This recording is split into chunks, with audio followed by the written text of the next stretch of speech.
வின்னிங்காக இன்னைக்கு வந்திருக்கிறாரு அப்படின்னு தான் சொல்லணும். We would like to have a favorite winner sir on stage.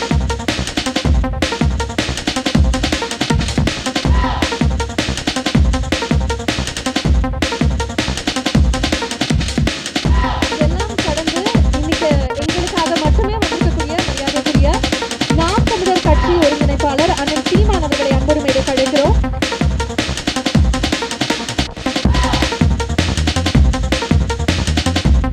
இந்த குழுவை மேடையில் இருக்கக்கூடிய தருணத்தில் ஒரு அழகான புகைப்படத்தோட இந்த ஆடியோ லான்ச் மற்றும் பிரஸ் மீட்டை தொடங்கணும்னு ஆசைப்படுறோம். இது உங்களுக்கான தருணம்.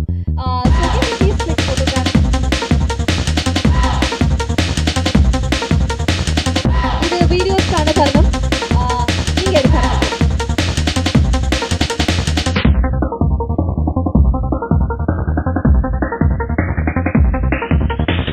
எதிர்க்கிறாரு பாடல்களுக்கு அப்படின்னு தான் சொல்லணும். கவிஞர் ஏகாதசி அவர்களை அன்போடு அழைக்கிறோம் ஓரிரு வார்த்தைகள் பேசுவதற்காக. Please sir. எல்லோருக்கும் இனிய மாலை வணக்கம். நிறைய ஆடியோ லான்ச்சஸ் போகிறோம்.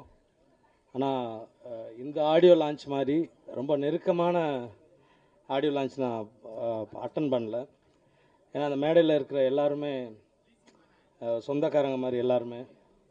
பெரிய அண்ணன் சீமான் அண்ணன் தொட்டு என் நண்பன் சுகுமார், நண்பர் சுகா, அப்படி நிறையா ஆர்ட் டைரக்டர், இந்த படத்தோட ஆர்ட் டைரக்டர் வந்து வீரசமர், அப்படி ரொம்ப நெருக்கமான ஆட்கள் நிறையா இருக்காங்க. ரொம்ப சந்தோஷமாக இருக்குது.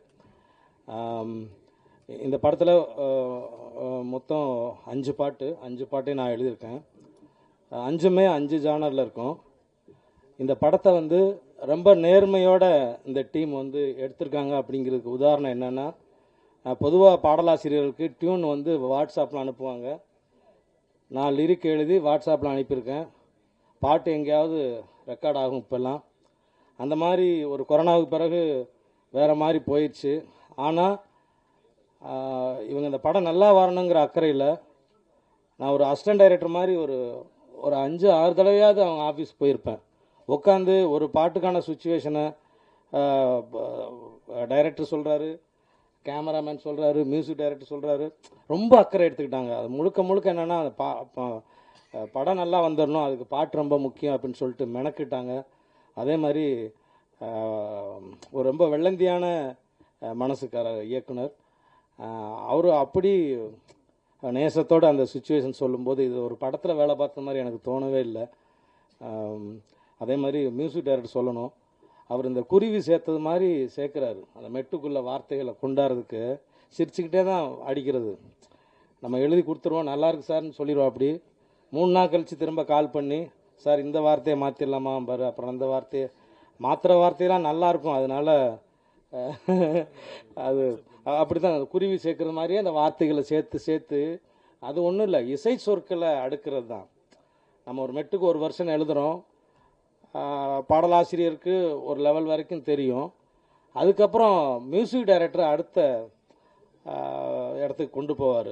அந்த சவுண்டுக்கு எப்படி இருக்கணும், இன்னும் ஒரு பாடலாசிரியனை விட இன்னும் சவுண்டுக்கு இன்னும் பொருத்தமான வார்த்தைகளை ஒரு இசையமைப்பாளர் செலக்ட் பண்ண முடியும். அந்த வகையில் அவர் தீபன் சக்கரவர்த்தி ரொம்ப நல்லா ஒர்க் பண்ணார். எல்லா பாட்டுமே நாங்கள் நிறைய ரீவர்ஷன் எழுதி நம்ம ஒர்க் பண்ணோம். எங்களை நம்பி தான் வந்து படக்குழுவே வந்து அவங்க ஷூட் போய்கிட்டு இருப்பாங்க, ஷூட்டிங் நடந்துக்கிட்டு இருந்தது.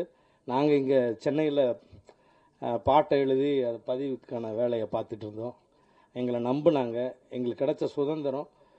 இந்த படத்தில் 5 பாடலுமே ரொம்ப நல்ல பாடலாக வந்திருக்கு. அதே மாதிரி விமல், இந்த படத்தோட நாயகன் விமல் சொல்லணும், எனக்கு ரொம்ப பிடிக்கும். நான் ஒரு படம் இயக்குனேன். அந்த படம் அந்தப்போ நாங்கள் ஷூட்டிங்கில் அவுட்டோரில் இருக்கும்போது அவரோட களவாணி நாங்கள் படம் பார்த்தோம். படம் பார்த்துட்டு எல்லாருக்குமே அவ்வளோ சந்தோஷமாக இருந்துச்சு. அப்படியான ஒரு நம்ம வீட்டு பையன் மாதிரியான ஒரு நாயகன். தொடர்ந்து அவரை நம்ம வாட்ச் பண்ணிக்கிறோம். அவருக்கு ஏற்கனவே நான் ஒரு படம் எழுதியிருக்கேன், அஞ்சலன்னு ஒரு படத்தில். அதுக்கு பிறகு இந்த படத்தில் அவரோட இணைவதில் ரொம்ப மகிழ்ச்சி, ரொம்ப சந்தோஷமாக இருக்குது. இங்கே வந்திருந்த அத்தனை பேருக்கும் நன்றியும் வணக்கமும். படக்குழுவினருக்கு இந்த படம் வெற்றியடைய வாழ்த்துக்களும் வணக்கமும். நன்றி, வணக்கம். அடுத்ததாக இன்னொரு நபரை மேடைக்கு கூப்பிடணும்னு ஆசைப்படுறோம். கூல் சுரேஷ் அவர்களை மேடைக்கு அழைக்கிறோம்.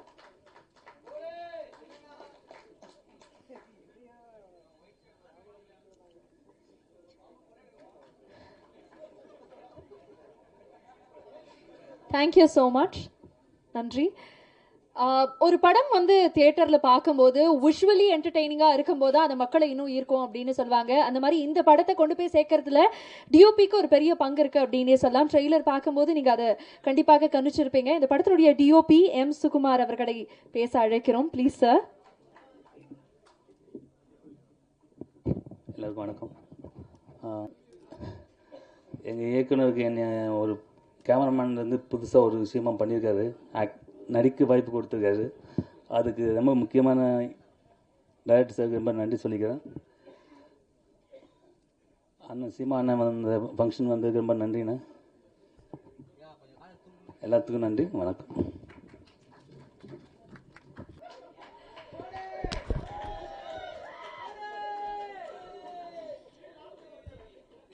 நன்றி. அடுத்ததாக படத்துல ஒரு முக்கியமான கதாபாத்திரத்துல வந்திருக்கிறாங்க நம்மளுடைய சேஷ்மிதா அவர்கள்.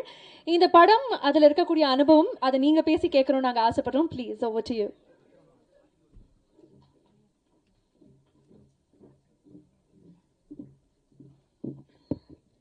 ஹாய், எல்லாருக்கும் வணக்கம். என் பேர் சேஷ்மிதா ராஜு. ஆக்சுவலி இன்றைக்கி என்னோடய ஸ்பெஷல் டேன்னு சொல்லலாம். இப்போ தான் என்னோடய கெரியர் ஸ்டார்ட் ஆகும் தமிழ் இண்டஸ்ட்ரியில். ஸோ ஒரே மாதம் என்னோடய ஃபஸ்ட்டு 2 படமும் ஒரே வாட்டி வர்றது எனக்கு ரொம்ப ஹாப்பியாக இருக்குது. இந்த படத்துக்கு சான்ஸ் கொடுத்த director Isakki sir and M Sukumar சாருக்கு ரொம்ப தேங்க்ஸ். அண்ட் நீங்கள் வந்து எல்லா சீஃப் கெஸ்ட்டுக்கும் ரொம்ப தேங்க்ஸ். அண்ட் ப்ரெசன்ட் மீடியாவுக்கு ரொம்ப தேங்க்ஸ். அவ்வளோதான், தேங்க்யூ. அடுத்ததாக இன்னொரு நபரும் மேடையில் இணைகிறாரு. கிடாரி படத்தினுடைய இயக்குனர் பிரசாத் முருகேசன் அவர்கள் எங்களுக்காக மேடைக்கு வரணும். Please sir.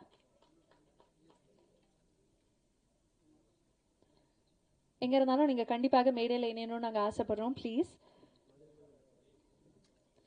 வந்துட்டு. எல்லாருக்கும் வணக்கம். ஊடகத்துறை நண்பர்களுக்கு எல்லாம் ரொம்ப வணக்கம். ரொம்ப தேங்க்ஸ் வந்ததுக்கு. சீமான் சார் ரொம்ப தேங்க்ஸ் சார் வந்ததுக்கு. எல்லா சீஃப் கெஸ்ட் எல்லாருக்குமே ரொம்ப தேங்க்ஸ் வந்ததுக்காக.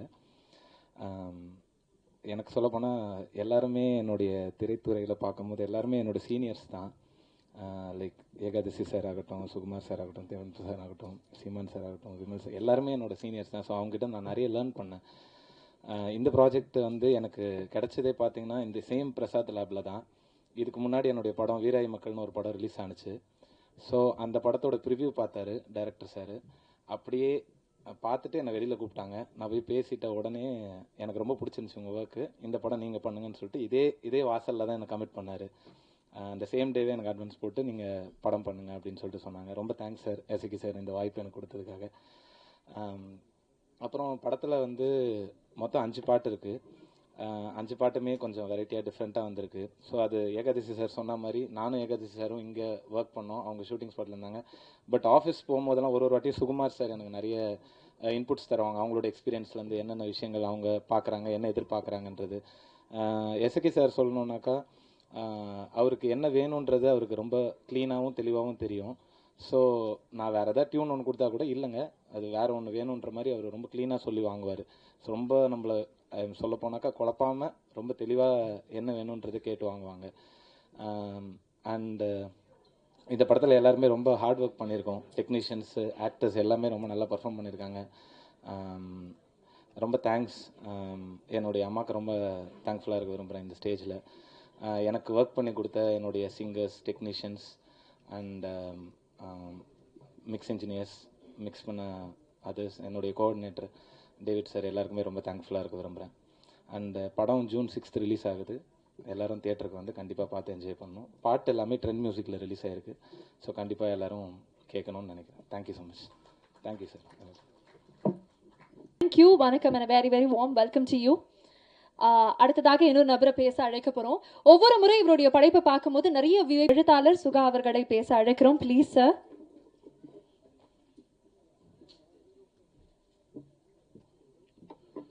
ஊடக தொலைக்காட்சி தோழர்களுக்கு முதல் வணக்கம். இது போன்ற திரைப்படங்களை நீங்கள் தான் மக்களுக்கு கொண்டு சேர்க்க வேண்டும். அதை சேர்ப்பீர்கள் என்கிற நம்பிக்கை எங்கள் அனைவருக்கும் இருக்கிறது. கைபேசி வராத காலகட்டத்தில் தொலைபேசி இணைப்புகள் மட்டுமே நம்மிடம் இருந்தபோது வாத்தியார் பாலுமேந்திர அவர்களிடம் தொலைபேசி கிடையாது. அப்போது அவருக்கான தொலைபேசி என்னிடத்தில் இருந்தது.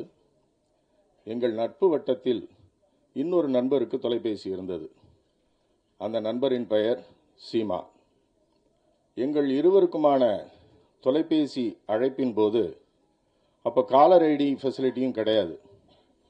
நான் ஃபோன் பண்ணுனா நான் தான் பண்ணுறேங்கிறத தெரிஞ்சுக்கிட்டு ஹலோ சொல்கிறதுக்கு முன்னாடியே அவர் பேச துவங்குவார். அவர் ஃபோன் பண்ணால் அவர் பேரை சொல்கிறதுக்கு முன்னாடி ஹலோ சொல்கிறதுக்கு முன்னாடியே நான் அவரை அழைத்து பேசுவேன். இப்போது வளர்ச்சி எப்படி இருக்கிறது என்றால், இந்த கைபேசி யுகத்தில் நாங்கள் இருவரும் தினமும் குரல் செய்தியில் எங்கள் செய்திகளை பரிமாறிக்கொள்கிறோம். எங்களோடு இணைந்து எங்களுடைய குரல் செய்தி குழுவில் மிக முக்கிய உறுப்பினராக இருப்பவர் மேடையில் இதோ அமர்ந்திருக்கிறார், எங்கள் மரியாதைக்குரிய அண்ணாச்சி திரு MS பாஸ்கர் அவர்கள். அந்த பெருங்கலைஞனின் மாபெரும் ரசிகர்கள் நாங்கள் இருவரும். எங்கள் குரல் செய்தி குழுவை கெடுப்பதற்கென்று இன்னொரு மகா கலைஞர் இருக்கிறார். அவர் இந்த நிகழ்ச்சிக்கு வரவில்லை. எங்களுக்கு எதிர்ப்பு தெரிவிக்கும் விதமாக இந்த விழாவை அவர் புறக்கணித்திருக்கிறார். அவருக்கு என்னுடைய கண்டனங்களை தெரிவித்துக் கொள்கிறேன். அவர் பெயர் திரு இளவரசு. இப்படி எங்கள் குழுவில் இருக்கிற இன்னொரு சகோதரர் திரு இசக்கி கார்வண்ணன் அவர்கள். இசக்கி கார்வண்ணன் அவர்களுடைய இந்த திரைப்படத்தின் பின்னணியில் இந்த கதையை தான் எப்படி உள்வாங்கி இதை திரைக்கதையாக எழுதி தான் எடுத்தேன் என்பதை என்னிடத்தில் அவர் தனிப்பட்ட முறையில் பகிர்ந்திருக்கிறார். அவர் பகிர்ந்திருந்த அந்த கருத்துக்கள் மீது எனக்கு பெரிய மதிப்பு இருந்தது. காரணம், இந்திய சினிமாவை உலக சினிமா அரங்கில் தலைநிமிர்ந்து பார்க்க செய்த மாபெரும் படைப்பாளி சத்யஜித் ரே தன்னுடைய சொந்த வாழ்க்கையிலிருந்து தான் பார்த்த மனிதர்களிடத்தில் இருந்துதான் கதைகளை தேர்ந்தெடுத்து கொண்டார். சத்யஜித் ரேயின் வரிசையில் எத்தனையோ பெரும் கலைஞர்கள் வந்திருக்கிறார்கள். சகோதரர் இசக்கி கார்வண்ணன் அவர்கள் அவருடைய ஊரில் அவர் கண் முன்னால் நடந்த சம்பவங்களை வைத்து அவர் பார்த்து பேசி பழகிய மனிதர்களை மனதில் வாங்கி கொண்டு அந்த உணர்வுகளை அவர் திரைக்கதையாக எழுதி இந்த படத்தை எடுத்திருப்பதாக என்னிடத்தில் சொன்னார். நிச்சயமாக வாழ்க்கையிலிருந்து எடுக்கப்பட்ட எந்த ஒரு கலைப்படைப்பும் மிக தரமானதாகத்தான் இருக்கும் என்கிற நம்பிக்கையில் இந்த திரைப்படமும் இந்த திரைப்படத்தின் இன்றைய விழாநாயகர் இசை அமைப்பாளரையும் வாழ்த்தி, பாடலாசிரியர் ஏகாதசியும் வாழ்த்தி இந்த படம் வெற்றி பெற வாழ்த்தி விடைபெறுகிறேன். வணக்கம். ஆதல் சுகுமார் அவர்கள் நமக்காக பேச வராரு. Can we please have you on stage? அனைவருக்கும் இனிய மாலை வணக்கம். மேடையில் அமர்ந்திருக்கும் திரையுலக ஆளுமைகள் மற்றும் நிகழ்ச்சியின் சிறப்பு விருந்தினர் அண்ணன் சீமானன் அவர்களுக்கும் என்னுடைய அன்பான வணக்கத்தை தெரிவிச்சுக்கிறேன். அதாவது முன்னெல்லாம் சொல்லுவாங்க மெயின் நடிகர்கள் அப்படின்னு சொல்லிட்டு, எங்கள் மாதிரி நடிகர்களில் சைடு ஆக்டர்னு சொல்லுவாங்க. அதான் சைடில் உட்காந்துருந்தேன். திடீர்னு ஞாபகம் வந்து கூப்பிட்டாங்க. ரொம்ப மகிழ்ச்சி. இந்த நிகழ்ச்சிக்கு வந்திருக்கின்ற இந்த படத்தை வந்து வெளியில் உலகத்துக்கு அறிமுகப்படுத்துகின்ற தெரியப்படுத்துகின்ற அத்தனை பத்திரிகை துறை நண்பர்கள், என்னுடைய அன்புக்குரிய அனைவரையுமே என்னுடைய குடும்பம் சார்பாக வருக வருக என்று வரவேற்று, திடீர்னு என்ன பேசுன்னு தெரியல. ஏன்னா நான் வந்து பேச்சை கேட்கறதுக்காக வந்திருக்கேன். இது எங்கள் ஃபேமிலி. அந்த மாதிரி இசக்கி அண்ணா வந்து ஒரு அசாத்தியமான ஒரு விஷயத்தை பண்ணியிருக்காரு. ரொம்ப தைரியமாக பண்ணியிருக்காரு.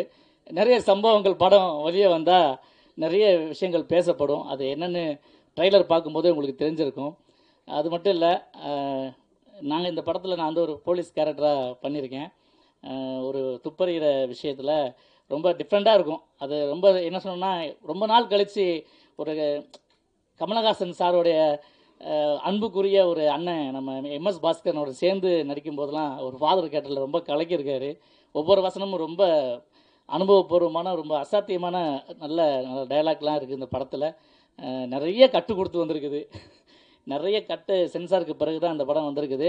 நான் வந்து எனக்கு ஒரு சந்தோஷமாக ஒரு விஷயம் இருந்துச்சு. அதுக்கப்புறமே என்னை வந்து ரொம்ப கவலைக்குள்ளே செய்த ஒரு விஷயம் ஒன்று இருக்குது. என்னென்னு பார்த்தீங்கன்னா, தக் லைஃப் வர அன்றைக்கி தான், அதை அடுத்த நாள் வந்து நம்ம படமும் வருது பரமசிவன் பார்த்திமான்னு சொன்னேன். நான் வந்து குரூப்பில் என்ன பண்ணேன், அந்த ஃபேஸ்புக்கிலலாம் கமல் வெர்சஸ் விமல் அப்படின்னு சொல்லி போட்டு விட்டேங்க. உடனே உங்களுக்கு நிறைய பேர் தேடிட்டு இருக்காங்க வெளியில், 2 தரப்புலையும் தேடுறாங்க உங்களை அப்படின்னு சொல்லி.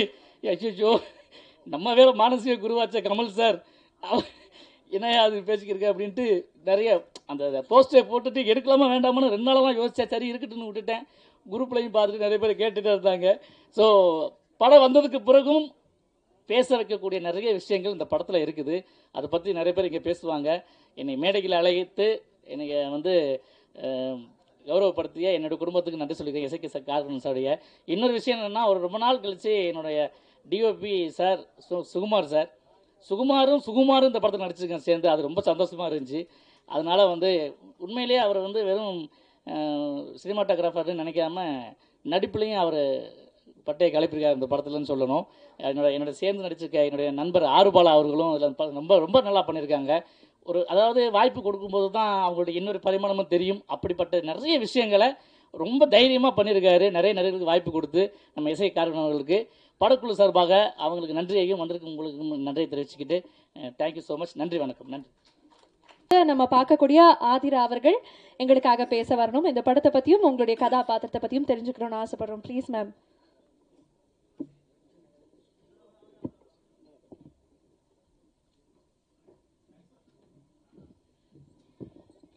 தமிழ் வாழ்க. எல்லாருக்கும் வணக்கம். எப்படி இருக்கீங்க எல்லாரும்? நல்லா இருக்கீங்களா? தமிழ் எங்கே இருக்குது தெரியுமா? எங்கெங்க இருக்கு? இதோ நமது தமிழ் இங்கே அமர்ந்திருக்கிறது. இதை விட இந்த படத்துக்கு வேறு பெரிய சிறப்பு எதுவுமே தேவையே இல்லை, வேறு வார்த்தையும் இல்லை எனக்கு. எல்லாருக்கும் நன்றி. நானும் சீமான் சார் ஒரு படத்தில் நடிச்சிருக்கோம் இல்லை சார்? நன்றி எல்லாருக்கும், வணக்கம். Thank you so much ma'am. இன்னைக்கு இந்த குழு வாழ்த்து வந்த அனைத்து நல்ல உள்ளங்களுக்கும் என்னோட மாலை வணக்கம். மேடையில் சீமான் சார் இருக்கும்போது நம்மெல்லாம் என்னத்தை நமக்கெல்லாம் பேசவே தெரியாது. நம்ம எஸ்கி கார்வன் சார் வந்து ரொம்ப வருஷம் நண்பர், ரொம்ப சினிமாவை ரொம்ப லவ் பண்ணுறவர். நிச்சயமாக இந்த படம் ட்ரைலர் பார்க்கும்போது தெரியுது, அந்த ஒரு டயலாக்லேயே தெரியுது மாரியம்மா வந்து மேரியம்மாவை இப்போ வாழ்கிறான்னு. இதுக்கு நிறைய கான்ட்ரவர்சி இருக்குதுன்னு நினைக்கிறேன் இந்த படத்தில். அப்புறம் நம்ம சுகுமார் வந்து இந்த படத்துலேருந்து நடிகர் ஆகிறாரு. ஏன்னா அவர் உண்மையிலேயே முன்னாடியே நடிக்க வேண்டியது கேமராமேன் சுகுமார். இந்த படத்தில் மூலமாக பெரிய நடிகர் ஆகணும்னு வாழ்த்துறேன். அப்புறம் எம்எஸ் பாஸ்கர் சார்லாம் அவ்வளோ ஈஸியாக ஒரு படத்தில் நடிக்க மாட்டார். எனக்கு கதையெல்லாம் கேட்டு பணத்துக்கெல்லாம் நடிக்கிற ஆள் கிடையாது. நிச்சயமாக அவர் இந்த கதையை ஓகே பண்ணியிருக்காருன்னா டெஃபினட்டாக ஒரு நல்ல ஒரு கண்டென்ட்டாக இருக்குங்கிறத நம்புகிறேன். நிச்சயமாக அந்த படம் பெரிய வெற்றி அடையணுமென்று. அதுவும் இல்லாமல் விமல் சார், சாயா எல்லாருக்கும் இந்த படம் பெரிய வெற்றி கொடுத்து நல்ல பேரும் புகழும் கொடுக்கும்ன்று இறைவனை பார்த்து நன்றி, வணக்கம் சார். தேங்க்யூ. அடுத்ததாக படத்தினுடைய நாயகி சாயாதேவி அவர்கள், கண்டிப்பாக இந்த படம் உங்களுக்கு எவ்வளோ ஸ்பெஷலுங்கிறத நீங்களே பேசி எங்களுக்காக சொல்லணும்னு ஆசைப்படுறோம். ப்ளீஸ்.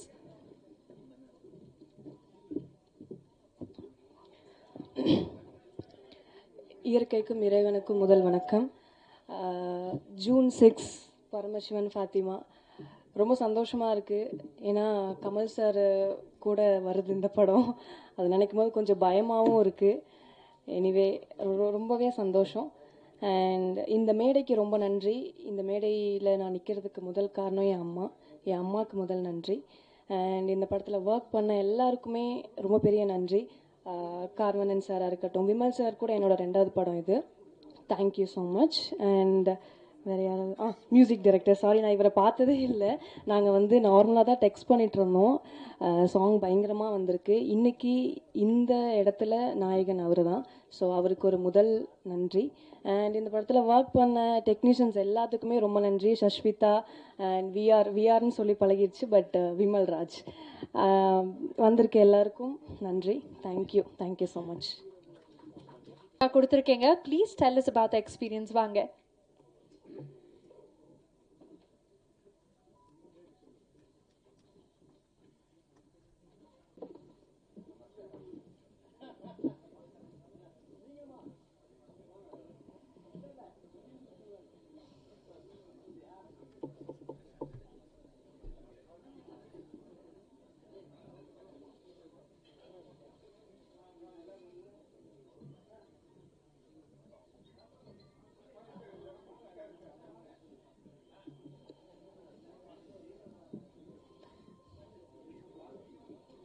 சாத் முருகேசன் அவர்களை அன்போடு மீடியா கிடைக்கிறோம்.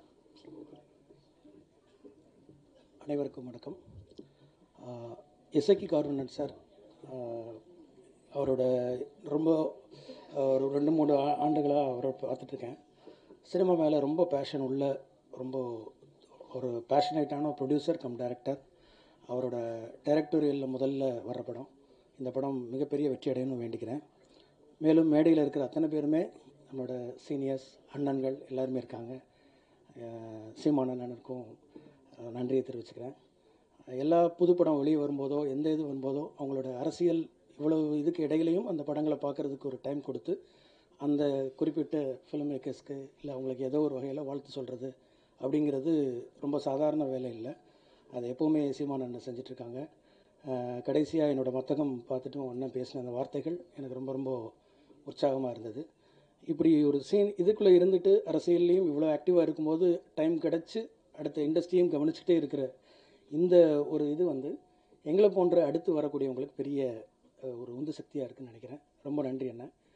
மேலும் இதில் இருக்கக்கூடிய கதாநாயகன் விமல் சார், உங்களுக்கு இது இன்னொரு பெரிய வெற்றி படமாக அமையணும். இந்த மேடையில் இருக்கக்கூடிய அத்தனை பேருமே நமக்கு ரொம்ப ரொம்ப தெரிஞ்சவங்க தான். இசையமைப்பாளருக்கு வாழ்த்துக்கள். ஏகாதசி சாரை பற்றி சொல்லணும். அண்ணன் தான், ஏகாதசி அண்ணன் தான். ஏன்னா கிடாரி படத்தோட ஆடியோவில் எந்த கமிட்மெண்ட்டும் இல்லாமல் நானும் தர்புகா சிவாவும் இணைந்து ஒர்க் பண்ணும்போது என்னை நம்பி எனக்காக பாடல் எழுதி கொடுத்தாரு. நான் ஒவ்வொரு மேடையிலையும் இவருக்கு நன்றி கடன் பட்டிருக்கிறேன். ஆனாலும் இந்த துறையும் நான் நன்றி சொல்ல விரும்புகிறேன். ரொம்ப ரொம்ப நன்றி அண்ணன். என்றைக்குமே நான் அதை மறக்க மாட்டேன். ரொம்ப நன்றி அண்ணன். மற்றும் படக்குழுவினர், படத்தில் நடித்த அத்தனை நடிகர்களுக்கும் வாழ்த்துக்கள். இந்த படம் மிகப்பெரிய வெற்றி அடையணும். அடைந்தால் இன்னும் நிறைய இதே மாதிரி படம் வரும். பத்திரிகையாளர் அனைவரும் அதுக்கு சப்போர்ட்டிவாக இருந்திருக்கணும்னு நினைக்கிறேன். நன்றிங்க. வாங்க அப்படின்னு ட்ரெயினில் கூப்பிட்டு போவாங்க. அங்கே உடனே வண்டி பிக்கப் பண்ண இவ்வளோ ஆர்கனைஸ்டாக ஒரு ப்ரொடக்ஷன் மேனேஜர் அழகாக பண்ணி எங்களை அப்படியே கூப்பிட்டு போவார். அந்த ரூம் இதான் ரூம்னு அலாட் பண்ணி அழகாக வைப்பாங்க. உடனே டைம் சொல்லுவார். எத்தனை மணிக்கு வந்தார்? 7 மணிக்கு. அவர் 9 மணிக்கு வர சொல்லுங்க போதுன்னுவார். கரெக்டு டயத்துக்கு போனதுமே இதுதான் சீனு. இது ஒரு டைலாக் எக்ஸ்ட்ரா பேசினா கூட இல்லை வேணாம் நான் அந்த எடிட்டிங்கில் போயிடும் ஷார்ப்பாக பண்ணுங்க. டேரக்டர்கிட்ட தப்பிச்சு நான் ஒரு டைலாக் கூட எக்ஸ்ட்ரா பேச முடியும். அந்தளவுக்கு பர்ஃபெக்டாக அழகாக இவ்வளோ தான் போதும்னு மெஷர் பண்ணி வாங்கினார். அவருக்கு உறுதுணையாக நம்ம கேமராமேன் ஐயோ நினச்சே பார்க்க முடியாது. அங்கே சிறுமலையில் அப்படிப்பட்ட இடத்துல ஹைட்டில் க்ரெயின் கொண்டு போக முடியாது. க்ரெயின் ஷாட் எடுக்கணும்னு நினைக்கிறாரு. ஒன்று ஒரு லைட்டுனுடைய ஸ்டாண்டு மேலே இன்னொரு லைட் ஸ்டாண்டை வச்சு அதுக்கு மேலே கேமரா வச்சு இதான் கிரைன் எடுக்கிறாரு. Sir great. உங்களோட பணியாற்றுறது ரொம்ப சந்தோஷமாக இருந்தது. ஏன்னா எவ்வளோ படங்கள் அங்கங்கே மூவ் பண்ணிட்டுருக்கேன். பட் கொடுத்த இடத்துல அவ்வளோ பர்ஃபெக்டாக அவ்வளோ சூப்பராக பண்ணி கொடுத்துறீங்க. அப்புறம் என்னையை கூட கொஞ்சம் நல்லா காமிச்சிருக்கீங்க. இந்த கூட சந்தோஷமாக இருந்தது. அதுக்கப்புறம் நம்ம திரையுலகத்தை சேர்ந்த அத்தனை பாராட்ட வந்திருக்காங்க. இந்த படம் மாபெரும் வெற்றி பெறல எந்த ஐயம் இல்லை. ஏன்னா ஒவ்வொரு சீனும் செதுக்கி எடுத்திருக்காரு. இயக்குனர் என்னை நடிக்க சொல்லும்போது கொஞ்சம் ஓர பண்ண வேண்டாம் அப்படி குறைங்க இன்னும் கொஞ்சம் நம்மளை போட்டு விலங்கு போட்டு இழுத்தது மாதிரி தன்னுடைய கட்டுக்குள்ளே கொண்டு போய் நடிக்க வச்சார்.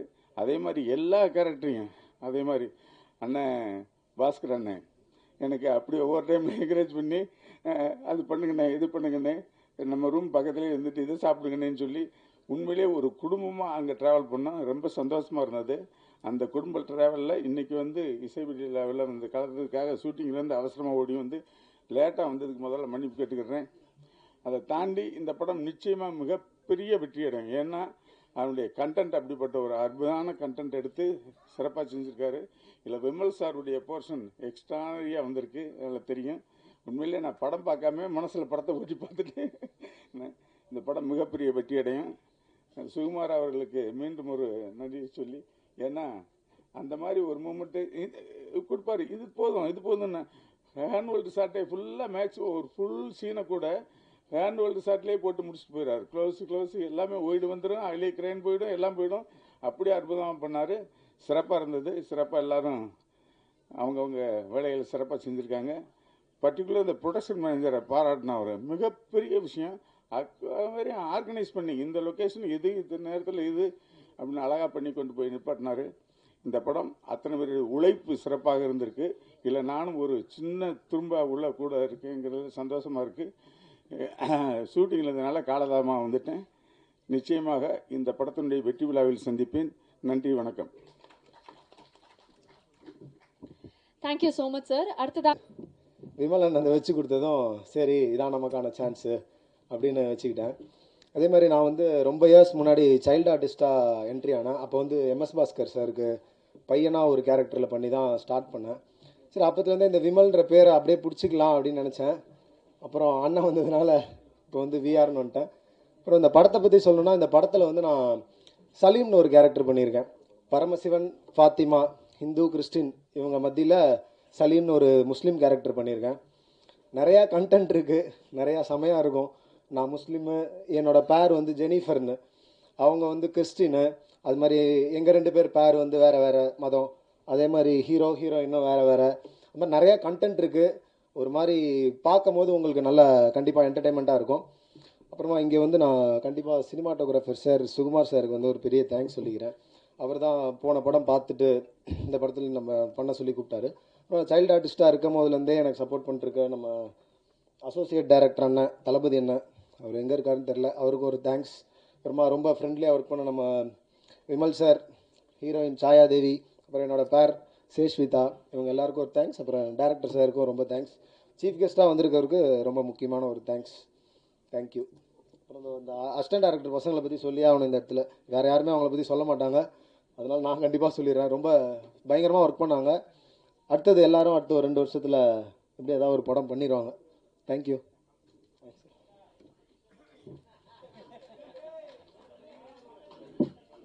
காட்சிகள் இதை பற்றி நிறைய விஷயங்கள் நீங்கள் பேசணும்னு நாங்கள் ஆசைப்படுறோம். Please over to you. இசை வெளியீட்டு விழாவிற்கு வந்திருக்கக்கூடிய பத்திரிகை ஊடக நண்பர்கள் அனைவருக்கும் என்னுடைய இனிய மாலை வணக்கம். மேடையில் வீற்றிருக்கக்கூடிய கவிஞர் ஏகாதசி அவர்களுக்கும், இசையமைப்பாளர் தம்பி தீபன் சக்கரவர்த்தி அவர்களுக்கும், தம்பி பிரசாத் முருகேசன் அவர்களுக்கும், ஏனப்பண்ணன் அவர்களுக்கும், மனோஜ்குமார் அண்ணன் அவர்களுக்கும், சாட்டை துரைமுருகன் தம்பி அவர்களுக்கும், எங்கள் ஐயா மகன் சுகா அவர்களுக்கும், ஐயா இசக்கி கார்வண்ணன் அவர்களுக்கும், விமல் அவர்களுக்கும், எங்கள் அண்ணன் மகள் சாயாதேவி அவர்களுக்கும், சஷ்மிதாவுக்கும், தம்பி விஆர் அவர்களுக்கும், தம்பி கூல் சுரேஷ் அவர்களுக்கும். சொல்லலைன்னா அப்புறம் வெளியே வந்தால் கத்துவார். அது எதுக்கு மேடையில் உட்காந்துட்டே கத்துறாரு. எல்லோருக்கும் மட்டுமல்லாமல் ஒரு படத்தை வந்து 100 தடவைக்கு மேலே நான் பார்த்துருக்கேன், இன்னும் பார்த்துக்கிட்டு இருக்கேன், இன்னும் பார்ப்பேன்.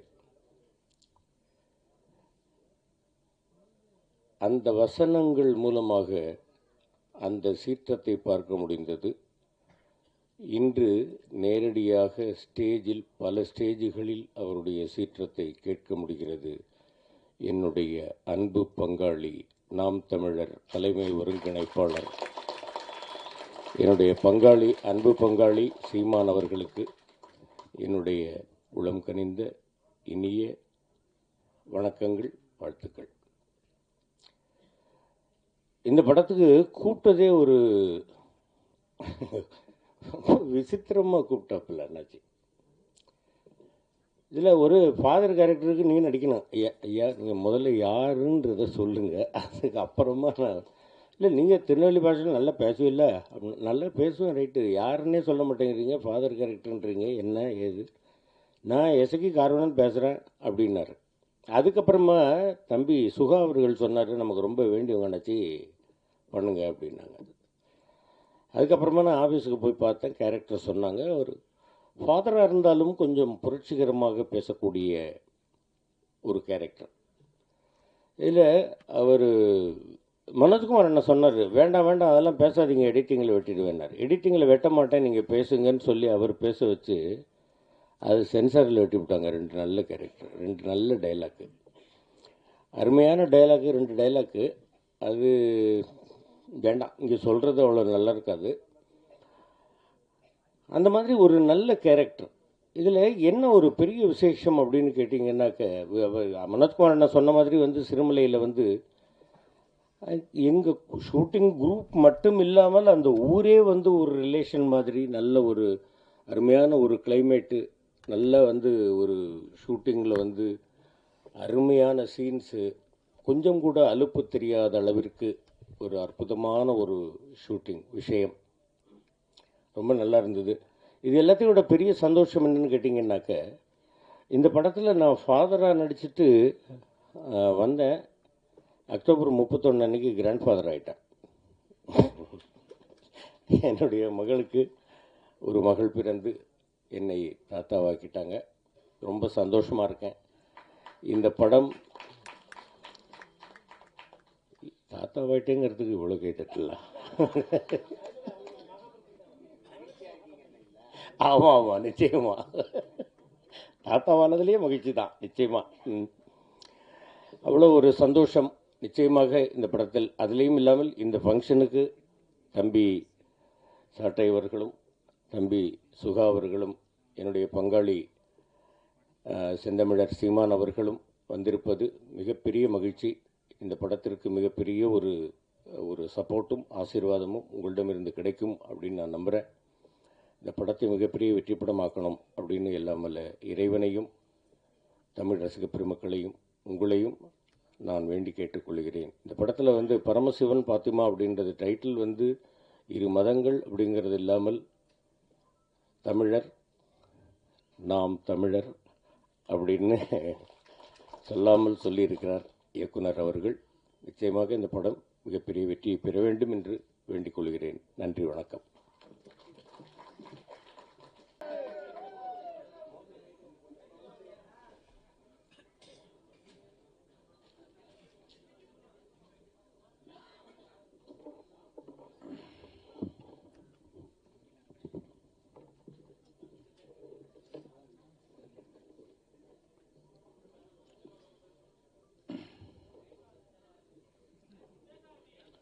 தம்பி,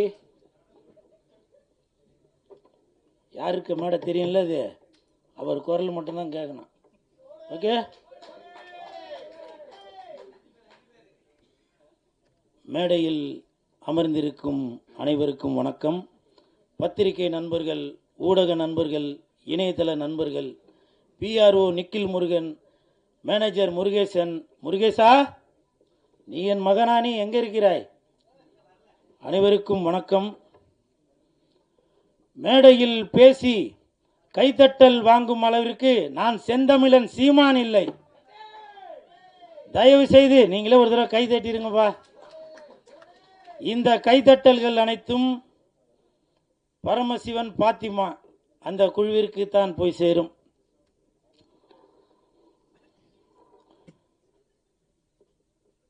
செந்தமிழன் சீமான் சார், அண்ணே வணக்கம்.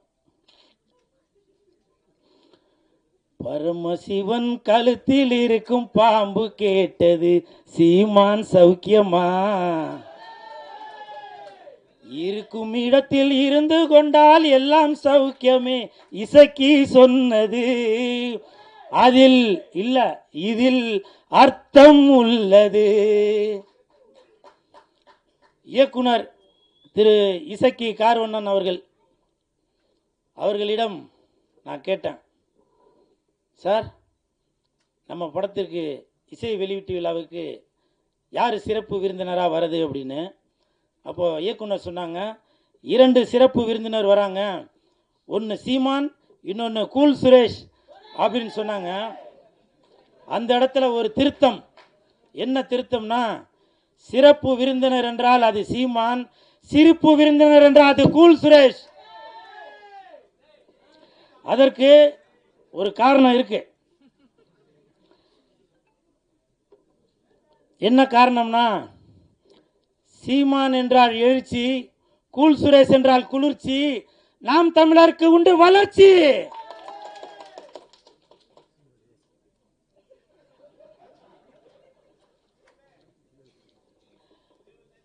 அது மட்டும் இல்லை, நான் எதுக்கு சீமான் அண்ணனை வந்து இந்த இடத்துல ஏதோ ஜால்ரா போட்டு ஏதோ பெருமையாக பேசுகிறார் போல அப்படின்னு சில பேர் நினைக்கலாம். கமெண்ட்டில் சில பேர் கூட அந்த மாதிரி கமெண்ட் பண்ணிட்டு இருக்கீங்க. அதுக்கு ஒரு உதாரணம் சொல்கிறேன். இந்த பரமசிவன் பாத்திமா அந்த படத்திற்கு உண்மையிலேயே தகுதியான ஒரு மனிதர் என்றால் அது செந்தமிழன் சீமான் அண்ணன் மட்டும்தான். தமிழகத்தில் மட்டுமல்ல, இந்தியாவில் மட்டுமல்ல, உலகத்தில் உள்ள யாரை எடுத்துட்டாலுமே சரி, இந்த பரமசிவன் பாத்திமா படத்திற்கு இசை வெளியீட்டு விழாவிற்கு வரக்கூடிய தகுதியான ஒரே மனிதர் அது செந்தமிழன் அண்ணன் சீமான் அவர்கள் தான். காரணம், பாத்திமா பரமசிவன், பரமசிவன் பாத்திமா, பரமசிவன் ஆண், பாத்திமா பெண். தமிழகத்தில் 234 தொகுதிகளிலுமே புரிஞ்சிருக்கும் நினைக்க தட்டுங்க. 234 தொகுதியிலுமே சரிசமமாக ஆண் 117, பெண் 117 கொடுத்தாங்களா? இப்ப சொல்லுங்க. பரமசிவன் பாத்திமா அந்த படத்திற்கு இசை வெளியீட்டு விழாவிற்கு ஒரே தகுதியான மனிதர் என்றால் அது செந்தமிழன் அண்ணன் சீமான் அவர்கள் தான். அதே மாதிரி இந்த படத்தில் இசக்கி கார்வண்ணன் அவர்கள், இயக்குனர் அவர்கள் நிறைய டைலாக் அது நம்ம பார்க்கும்போதே நம்மளை அறியாமலே கண்டிப்பாக நீங்கள் படம் பார்க்கும்போது தெரியும் பாருங்கள், அந்த கூஸ் பம்ப்ஸ்ன்னு சொல்லுவாங்களே அது நடக்கும். காரணம், நானே அதில் சில வசனங்களை பேசியிருக்கேன், அவர் சாருக்கு சொல்லி கொடுத்தது தான். மத பிரச்சனைன்னு சொல்லாதீங்க, 2 மனிதர்களுக்குள்ள பிரச்சனைன்னு சொல்லுங்க அப்படின்னு ஒரு வசனம் வரும்.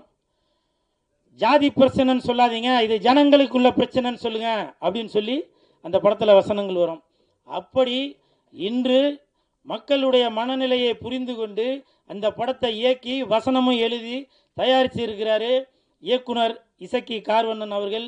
அவருக்கு என் மனமார்ந்த நன்றி. அதே மாதிரி ஒரு வார்த்தையும் சொன்னாங்க, தலைவா இந்த படத்தில் நீங்கள் வந்து செகண்ட் ஹீரோ அப்படின்னு. அது உண்மையாக பொய்யான்னு தெரியல. அப்படி சொன்னாதான் இவன் வந்து ப்ரமோஷன் எதுவும் பண்ணுவான் அப்படின்றதுக்காக சொன்னாங்களான்னு தெரியல. இருந்தாலும் சார், இந்த படத்தில் நான் நடிச்சிருக்கேன். கண்டிப்பாக என் உடல் பொருள் ஆவி அனைத்தும் இந்த பரமசிவன் பாத்திமாக்கு கண்டிப்பாக அர்ப்பணிச்சுட்டு தான் போவேன். அதே மாதிரி படத்தின் ஒளிப்பதிவாளர் சுகுமார் சார் இந்த படத்தில் ஒளிப்பதிவை மட்டும் கவனிக்காமல் நல்ல அற்புதமான நடிப்பையும் கொடுத்துருக்காரு. எனக்கு தெரிஞ்சு அடுத்த பிரகாஷ்ராஜ் அவர்களாக வருவதற்கு நிறைய வாய்ப்பு இருக்குது. எங்கே அவர் வாங்க. எதுக்காக இது சொல்கிறேன்னா, ஷூட்டிங் ஸ்பாட்டில் சொன்னார், தலைவா அடுத்து நான் ஒர்க் பண்ணுற படத்தில் எல்லாத்துலேயும் நீங்கள் இருப்பீங்க, எல்லாத்துலேயும் இருப்பீங்கன்னாரு. 3 படம் ஒர்க் பண்ணிட்டார், இது வரைக்கும் கூப்பிட காணோம். இல்லை, இந்த மாதிரி இடத்துல சொன்னாதான், ஃபோன் பண்ணி சொன்னால் அது சரியாக இருக்காது இல்லையா? அதே மாதிரி படத்தின் கதாநாயகன் கமல் அவர்கள், விமல் அவர்கள். இல்லை, அந்த கமல் விமலுக்கு ஒரு காரணம் இருக்குது. விமல் அவர்கள், அவரை பற்றி சொல்கிறதுக்கு ஒன்றும் பெருசாக ஒன்றும் இல்லை. அதுக்கு என்ன காரணம்னா, ஷூட்டிங் ஸ்பாட்டில் அவர் உண்டு, அவர் வேலை உண்டுன்னு இருக்கார். எனக்கு தெரிஞ்சு விஜய் சார் அப்படி இருப்பார். அதே மாதிரி விமல் அவர்களும் தான் உண்டு தன் வேலை உண்டு அப்படின்னு இருக்காரு. கூப்பிட்டாக்க ஷாட்டுக்கு வராரு, இல்லைன்னா போய் பேசாமல் உட்காந்துறாரு. அப்படி ஒரு அற்புதமான மீது நான் ஃபஸ்ட்டு அவர் கூட தான் அந்த படம் ஒர்க் பண்ணியிருக்கேன். ஸோ வாழ்த்துக்கள் விமல் சார், வாழ்த்துக்கள். அந்த தம்பி உன் பேர் நம்ம விஆரா? விஆர். அந்த தம்பி வந்து என் பக்கத்தில் உட்காந்துருக்கும்போது நான் எழுதிட்டு இருந்தேன், ஆனால் என்னையும் கொஞ்சம் இப்போ நல்லா பில்டப்பாக சொல்லுங்கண்ணா அப்படின்னா. ஆனால் அவன் பேசும்போது அது சொல்லியிருக்கணும்ல, அது சொல்ல காணோம். இருந்தாலும் பரவாயில்ல, அந்த தம்பி விஆர் இந்த படத்தில் நல்லா நடிச்சிருக்கான். அந்த பொண்ணு கூடயே சுற்றின்னு இருப்பான். அவருக்கும் என் மனமார்ந்த நன்றிகளை தெரிவித்துக் கொள்கிறேன். அப்புறம் மிகப்பெரிய நன்றி இயக்குநர்களுக்கும் இசையமைப்பாளர் உங்கள் பேர் என்ன சார்? தீபன் அவர்களுக்கு என் மனமார்ந்த நன்றி. ஏன்னாக்க நான் ஆடுற மாதிரி ஒரு பாட்டு போட்டு கொடுத்துருக்கீங்க, மிக்க நன்றி. ஏன்னா என்னையும் இந்த மாதிரி ஆட முடியும் அப்படின்னு சொல்லி எனக்கு ஒரு ஒரு ஒரு பேர் ஒன்று கொடுத்து, அந்த பேர் வந்திருக்காங்களா? அதெல்லாம் வரவேணான் இருப்பீங்களா? கூல் சுலேஷ் வளர்ச்சி பிடிக்காதாப்பா? என்ன பாலா? ஆமாம் ஆமாம், சிவசிவாய. அப்புறம் இந்த படம் வந்து ஜூன் 5ஆம் தேதி தான் ரிலீஸ் ஆக போகுது அப்படின்னு சொல்லி இயக்குனர் அவர்கள் என்கிட்ட சொன்னாங்க. உடனே எனக்கு வந்து ரொம்ப கன்ஃபியூஸ் ஆகி போச்சு. ஏன்னா அன்னைக்கு தான் தக் லைஃப் படம் ரிலீஸ் ஆகுது. அப்போ நான் வந்து சார்கிட்ட கேட்டேன், சார் அன்னைக்கு தான் தக்கலை படம் வருது, அப்போ கமலுக்கும் விமலுக்கும் போட்டியா அப்படின்னு கேட்டேன். ஐயோ அப்படிலாம் இல்லை சார் அப்படின்னாரு. அப்போது சிம்புவுக்கும் கூல் சுரேஷுக்கும் போட்டியா அப்படின்னா, ஐயோ அப்படிலாம் இல்லை சார் அப்படின்னாரு. நான் வந்து இயக்குனர் அவர்களிடம் ஒரு தாழ்மையான ஒரு வேண்டுகோள் ஒன்று வைத்தேன். என்னன்னாக்கா, அன்னைக்கு என் தலைவன் எஸ்டிஆர் அவர்கள் நடித்த படம் வருது, அதனால் நீங்கள் ஒரு நாள் தள்ளி ஜூன் 6ஆம் தேதி வைங்க அப்படின்னு சொன்னால் அந்த வேண்டுகோளை ஏற்றுட்டார். ஏன்னா இதுதான் என் தலைவன் எஸ்டிஆருக்கு நான் செய்யும் கைமாறு. இது வந்து பெரிய போட்டி எதுவும் இல்லை, இருந்தாலும் என் தலைவனை நான் இப்படி தான் பார்க்கணும் அப்படின்ற ஒரு எண்ணத்தில் தான் சொல்கிறேன். என்றைக்குமே வெந்து தணிந்தது காடு, வெந்து தணிந்தது காடு, சீமானனுக்கு வணக்கத்தை போடு. அப்புறம் இன்னொரு முக்கியமான விஷயம், கமல் சார், நீங்கள் வந்து உலக நாயகனாக இருந்து விண்வெளி நாயகனாக மேலே ஒரு படி போயிட்டீங்க. அந்த உலக நாயகன் அந்த பட்டம் வந்து இப்போ வெற்றிடமாக இருக்குது. என் தலைவன் எஸ்டிஆர் அவர்களுக்கு அந்த உலக நாயகன் பட்டத்தை நீங்கள் கொடுக்கணும் அப்படின்னு சொல்லி நான் தாழ்மையுடன் கேட்டுக்கொள்கிறேன். இன்று முதல் உலக நாயகன் என்றால் அது சிலம்பரசன், விண்வெளி நாயகன் என்றால் அது கமலஹாசன். விண்வெளி நாயகன் என்றால் அது கமலஹாசன், உலக நாயகன் என்றால் அது சிலம்பரசன்.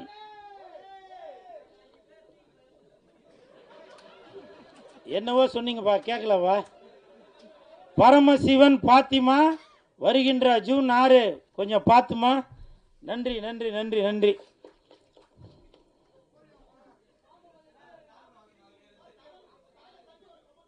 ஓகே ஓகே ஓகே அம்மா, அடுத்து ஆரம்பிச்சிடலாமா? இல்லை நான் இந்த இடத்துல ஒரு ஒரு விஷயம் சொல்லணும்னு நினைக்கிறேன். இப்போ நிறையா பேர் நினைக்கலாம், என்னவோ அப்படி போட்டுன்னு அப்படி வந்து நிற்கிறானடா அப்படின்னு. அதை பற்றிலாம் நான் எதுவும் கவலைப்படலாங்க.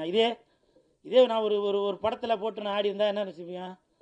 சினிமாவில் காதலிச்சா ரசிக்குதப்பா உள்ளம், நிஜ வாழ்க்கையில் காதலிச்சா பறிக்குதப்பா பள்ளமா? சொல்லுங்கள். இதெல்லாம் பார்த்தா உங்களுக்கு இப்போவும் சொல்கிறேன் வேணாம் அது சொன்னால். ஏன்னா கூல் சுரேஷ் இருக்கிற இடம் எப்போவுமே ஒரு ஒரு ஒரு கலகலப்போடு தான் இருக்கணும். நிறைய பேர் கமெண்ட்டில் அது இது சொல்லுவீங்க. செந்தமிழர் அண்ணன் சீமான் அவர்கள் இருக்காங்க, அவர் சொன்ன வார்த்தையை தான் இப்போ நான் சொல்கிறேன். வேர்க்காமல் விளையாட முடியாது, விமர்சனம் இல்லாமல் வளர முடியாது. அண்ணன் சீமான் அவர்கள் சொன்னது தான். நான் அதை இன்ன வரைக்கும் அதை ஃபாலோ பண்ணிட்டு தான் இருக்கேன். சரிங்களா?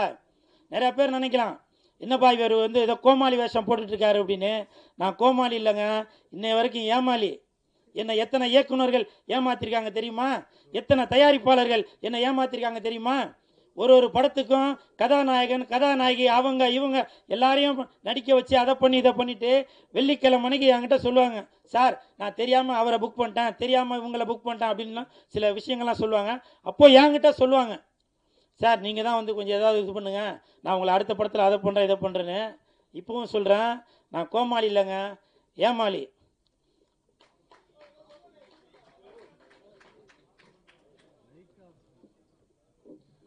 நன்றி. அடுத்ததாக இந்த படத்துல ஒரு முக்கியமான கதாபாத்திரத்தில் நடிச்சிருக்கக்கூடிய திரு மகேந்திரன் சார் எங்களுக்காக மேடைக்கு வரணும்.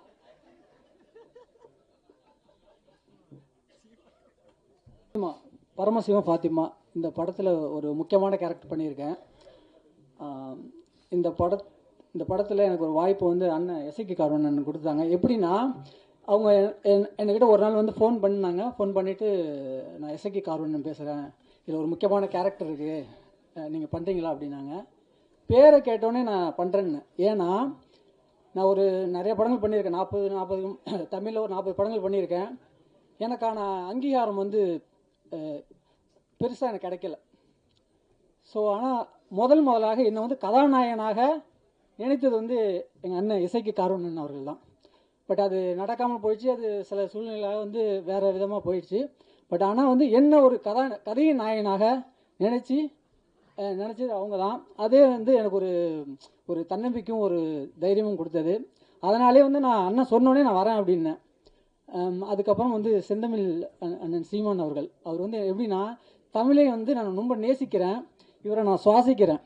இவர் அண்ணன் வந்து சொல்கிற ஒவ்வொரு வார்த்தைகளுமே வந்து அண்ணன்ட்ட வந்து அதிகமாக பேசுறதில்ல. ஏன்னா நான் தமிழுக்கு எவ்வளோ மரியாதை வச்சுருக்கனோ அதே அளவுக்கு மரியாதை வந்து அண்ணன் மேலே வச்சுருக்கேன். அதனால் நான் தூரத்துலேருந்தே ரசிப்பேன்.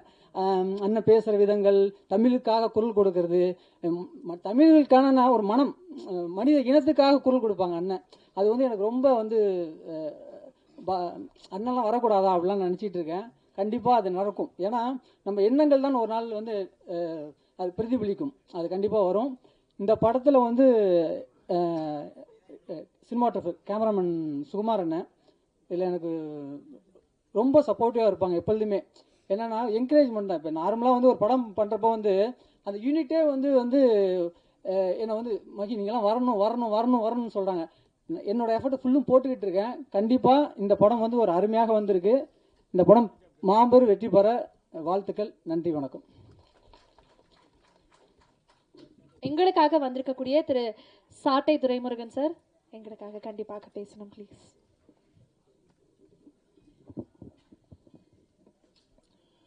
மேடையில் அமர்ந்திருக்கிற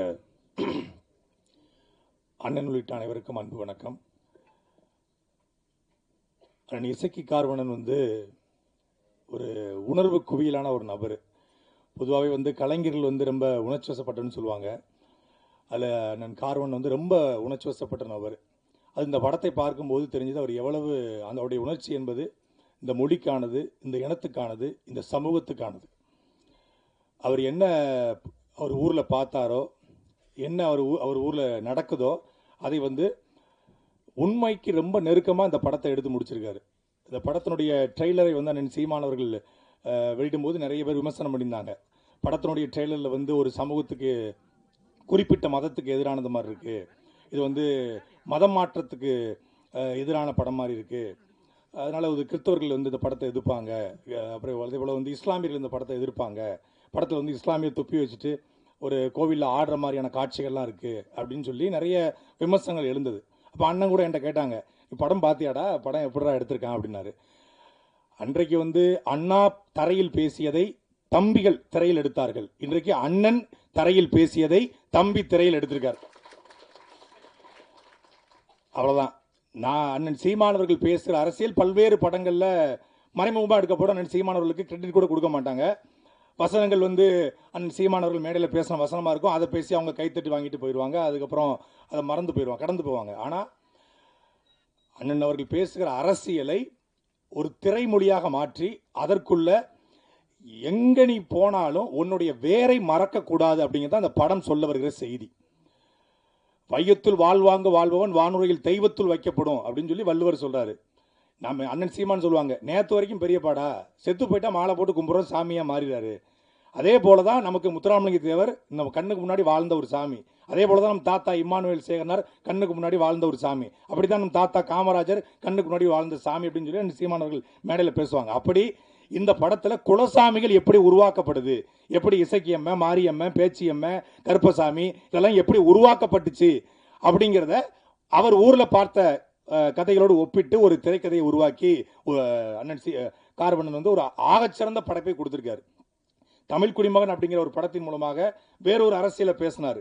அதே திருநெல்வேலி பக்கத்தில் நம்ம எல்லாரும் வந்து ஒடுக்கப்பட்ட மக்களுக்கான படம், ஒடுக்கப்பட்ட மக்களுக்கான படம்னு சொல்கிறோம். அது குறிப்பாக ஒரு குறிப்பிட்ட சமூகத்துக்கான படத்தை தான் ஒடுக்கப்பட்ட மக்களுக்கான படம்னு சொல்கிறோம். ஆனால் தமிழ் சமூகத்தில் ஒடுக்கப்பட்ட சமூகத்திலேயே, அதாவது பிற்படுத்தப்பட்ட சமூகத்திலேயே நிறைய சமூகங்கள் வந்து புறக்கணிக்கப்படுது. அப்படியே ஒரு புதிரை வண்ணார் அப்படிங்கிற ஒரு சமூகம் யாருமே இது வரைக்கும் வந்து பேசலை.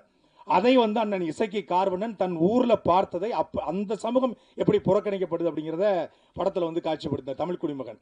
இன்னைக்கு ஓடிடி தளத்தில் அந்த படம் வந்து மிகப்பெரிய வரவேற்பை பெற்றிருக்கிறது.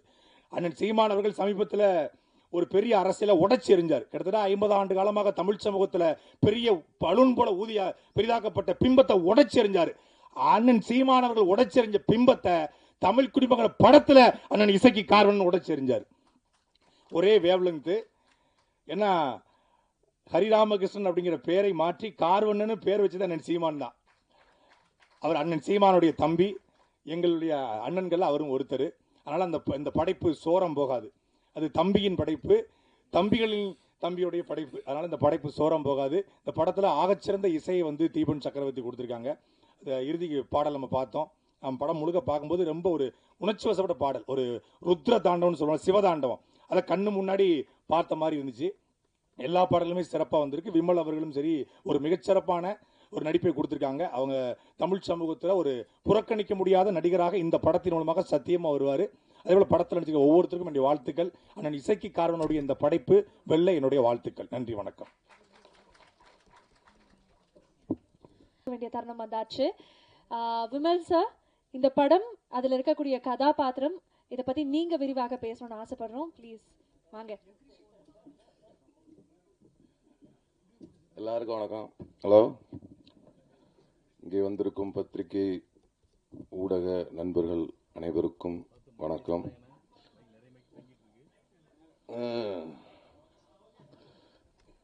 மேடையில் அமர்ந்திருக்கும் பெரியோர்கள் அனைவருக்கும், அண்ணன் செந்தமிழன் ஆருயிர் அண்ணன் சீமான் அவர்களுக்கும் மற்றும் மேடையில் அமர்ந்திருக்கும் பெரியோர்கள் அவர்களுக்கும், தம்பி சாட்டை துரைமுருகன் அவர்களுக்கும் மற்றும் பெரியவர்கள் எல்லாருக்கும் என்னுடைய வணக்கத்தை தெரிவிச்சுக்கிறேன். இந்த படத்தில் நடிக்க எனக்கு வாய்ப்பு கொடுத்த தயாரிப்பாளர் இயக்குனர் எசக்கி கார்வணன் அவர்களுக்கும் என்னுடைய நன்றியை தெரிவிச்சுக்கிறேன். இந்த படத்தோட ஒளிப்பதிவாளர் சுகுமார் அண்ணனுக்கும் என்னுடைய நன்றியை தெரிவிச்சுக்கிறேன். படத்தோட இசையமைப்பாளர் தீபன் சக்கரவர்த்தி அவர்களுக்கும் நன்றியை தெரிவிச்சுக்கிறேன். மற்றும் சாயாதேவி அவர்களுக்கும், என் உடன் படத்தில் பணிபுரிந்த அனைத்து நடிகர்களுக்கும், அண்ணன் MS பாஸ்கர் அவர்களுக்கும் என்னுடைய நன்றிகளை தெரிவிச்சுக்கிறேன். தம்பி VR பார்க்குறியா, VR அவர்களுக்கும் நன்றி, கூல் சுரேஷ் அண்ணன் அவர்களுக்கும் நன்றி மற்றும் அமைந்திருக்கும் அனைவருக்கும் நன்றியை தெரிவித்து விடைபெறுகிறேன். நன்றி, வணக்கம். ரொம்ப சிம்பிளாக ஸ்வீட்டாக பேசி கிளம்பிட்டாருன்னு நினைக்கிறேன். உங்களுக்கும் ஒரு பெரிய வாழ்த்துக்கள். Thank you so much. அடுத்ததாக பரமசிவன் ஃபாத்திமா, இந்த படத்தை வச்சு நம்மக்கிட்ட ஒரு படைப்பாக கொண்டு வந்து சேர்க்கக்கூடிய இந்த படத்தினுடைய இயக்குனர் Isakki sir, please we would like to hear from you.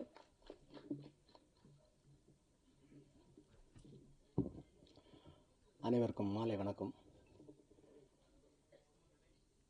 இது நம்ம வாழ்வியல் சார்ந்த கதை தான். எப்பவுமே ஏன்னா நம்மளை சுற்றி என்ன நடக்குதோ அதுதான் நம்ம கதையாக எடுப்போம். உங்களுக்கு எல்லாருக்கும் தெரியும், என்ன பத்திரிகையாளர்கள் ஒரு பெரிய ரைட்டரு, திரைக்கதை ஆசிரியர், இயக்குனர் எல்லாருமே பத்திரிகையாளங்க தான், உங்களுக்கு தெரியும். அதே மாதிரி என்னை சுற்றி நடந்த சம்பவங்கள் தான் கோர்வையாக அந்த கதை. ஏன்னா நான் சின்ன வயசில் இருக்கும்போது என் கூட விளாண்டுக்கிட்டு இருந்த முருகேசன், கட்டஸ்கி, தமிழ்ச்செல்வன், தமிழ்ச்செல்வி, முத்துசாமி, இவங்கெல்லாம் திடீர்னு காணாமல் போயிட்டாங்க. எங்கடா போனாங்க, என்னடா ஆச்சுன்னு அப்படின்னு பார்த்தா வேற ஒரு பேரில் இருக்காங்க. அந்த பேரை நம்ம திரையில் வச்சுருக்குறோம். அங்கே போயிட்டு என் கூட என் சாமியை கும்பிட்டுட்டு, என்னுடைய குலதெய்வத்தை கும்பிட்டுட்டு, அண்ணன் தான் சொல்லுவான், முதல்ல இந்த உலகத்துக்கு முதல்ல சொன்னது சாமிங்கிறது வேறு யாரும் இல்லை, நம்ம முன்னோர் தான். அங்கே போனவன் நம்ம முன்னோரையே அப்புறம் திட்ட ஆரம்பித்தான். அந்த வழி தான் இந்த படம். ஆனால் இது ஒரு மத படமானா கிடையாது, இது ஒரு பேய் படம் தான், ஒரு ஹாரர் மூவி. இது ஒரு ஹாரர் மூவி. இந்த படத்துக்கு இன்னைக்கு கதாநாயகர்கள் பார்த்திங்கன்னா பாடலாசிரியர்களும் இசையமைப்பாளரும். இந்த பாடலாசிரியர் நமக்கு நிறைய பேருக்கு தெரியாமல் இருக்குதுன்னு எனக்கு நான் நினைக்கிறேன். ஏன்னா எனக்கே தெரியாமல் தான் இருந்தது. ஏன்னா ஒரு பாடலா அசாத்தியமான ஒரு பாடல் இருந்தார். அந்த பாடம் ஆத்தாவும் சேலை அந்த ஆகாயத்தை போல அப்படின்னு ஒரு பாட்டு வரிகளை பார்த்திங்கன்னா அருமையாக இருக்கும். அந்த சேலை எதுக்கெல்லாம் பயன்படுத்துச்சுன்னு, ஏன்னா இது எல்லாமே அதில் பாதி வரிகள் நமக்கும் சம்மந்தம் இருக்கும். அந்த நீச்சல் அடிக்கிறதுக்கு இடுப்பில் கட்டி நீச்சல் படித்தது, அப்பனுக்கு போத்துனதுக்கு, அப்புறம் கையில் காயம்பட்டினத்தை கிழிச்சு கட்டுறதுக்கு, தொட்டில் கட்டி ஆட, துள்ளி கட்டி அப்படின்னு, துளி கட்டி தாளாட்ட அப்படின்னு எல்லா வரிகளும் இருக்கும். கடைசியாக பார்த்தா செத்தாலும் போத்த வேணும் அப்படின்னு அந்த சேலை வச்சுருப்பாங்க. இல்லை ஒரே ஒரு வரி என்னென்னா, எங்கள் ஊரில் அதாவது நம்ம தமிழருடைய மரபிலே அதுதான், யாராவது இறந்துட்டா அந்த நீர்மாலை எடுத்துகிட்டு போவாங்க. நீர்மாலை எடுத்துகிட்டு போயிட்டு வரும்போது பார்த்திங்கன்னா அந்த தாயுடைய சேலை விரிப்பாங்க. ஏன்னா தாயுடைய சேலை, ஏன்னா நீர்மாலை ஒருத்தர் இறந்துட்டாங்கன்னா அவங்க அதுக்கப்புறம் கடைசியாக குளிப்பாட்டுறது. அப்போ அந்த வரும்போது அந்த காலில் இது பட்டு அவனுக்கு அவனுக்கு வலி வந்துடக்கூடாது அப்படின்னு. உலகத்தில் பெரிய புனிதமானது இல்லையா தாய், சந்தேகத்துக்கு அப்பாற்பட்டவள். அதான் கடைசி அந்த நீர்மாலை போயிட்டு வரும்போது விரிப்பாங்க. விரித்து கொண்டு அதுக்கப்புறம் அந்த சடங்கெல்லாம் செய்வாங்க.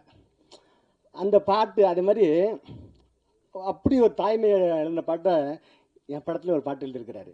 அந்த குழந்தைகளை வச்சு ஒரு பாட்டு இருக்கும், காடு எங்கள் வீடு தான் அப்படின்னு அந்த பாட்டு எழுதியிருக்காரு. நீங்கள் இப்போ பார்த்துருப்பீங்க. அதுலேயும் அதே மாதிரி வரிகள்லாம் இருக்கும். மேடு பள்ளம் எல்லாமே எங்களுக்கு மெத்த போல, ஆடு கூட அத்தை போல பேசுமேன்னு ஒரு வரி எடுத்துருப்பாருங்க. ஏன்னு கேட்டிங்கன்னா, தாய் கூட நம்மளை கோவப்படும் போது அடிச்சிருவாங்க. அத்தை அதை செய்ய மாட்டாங்க.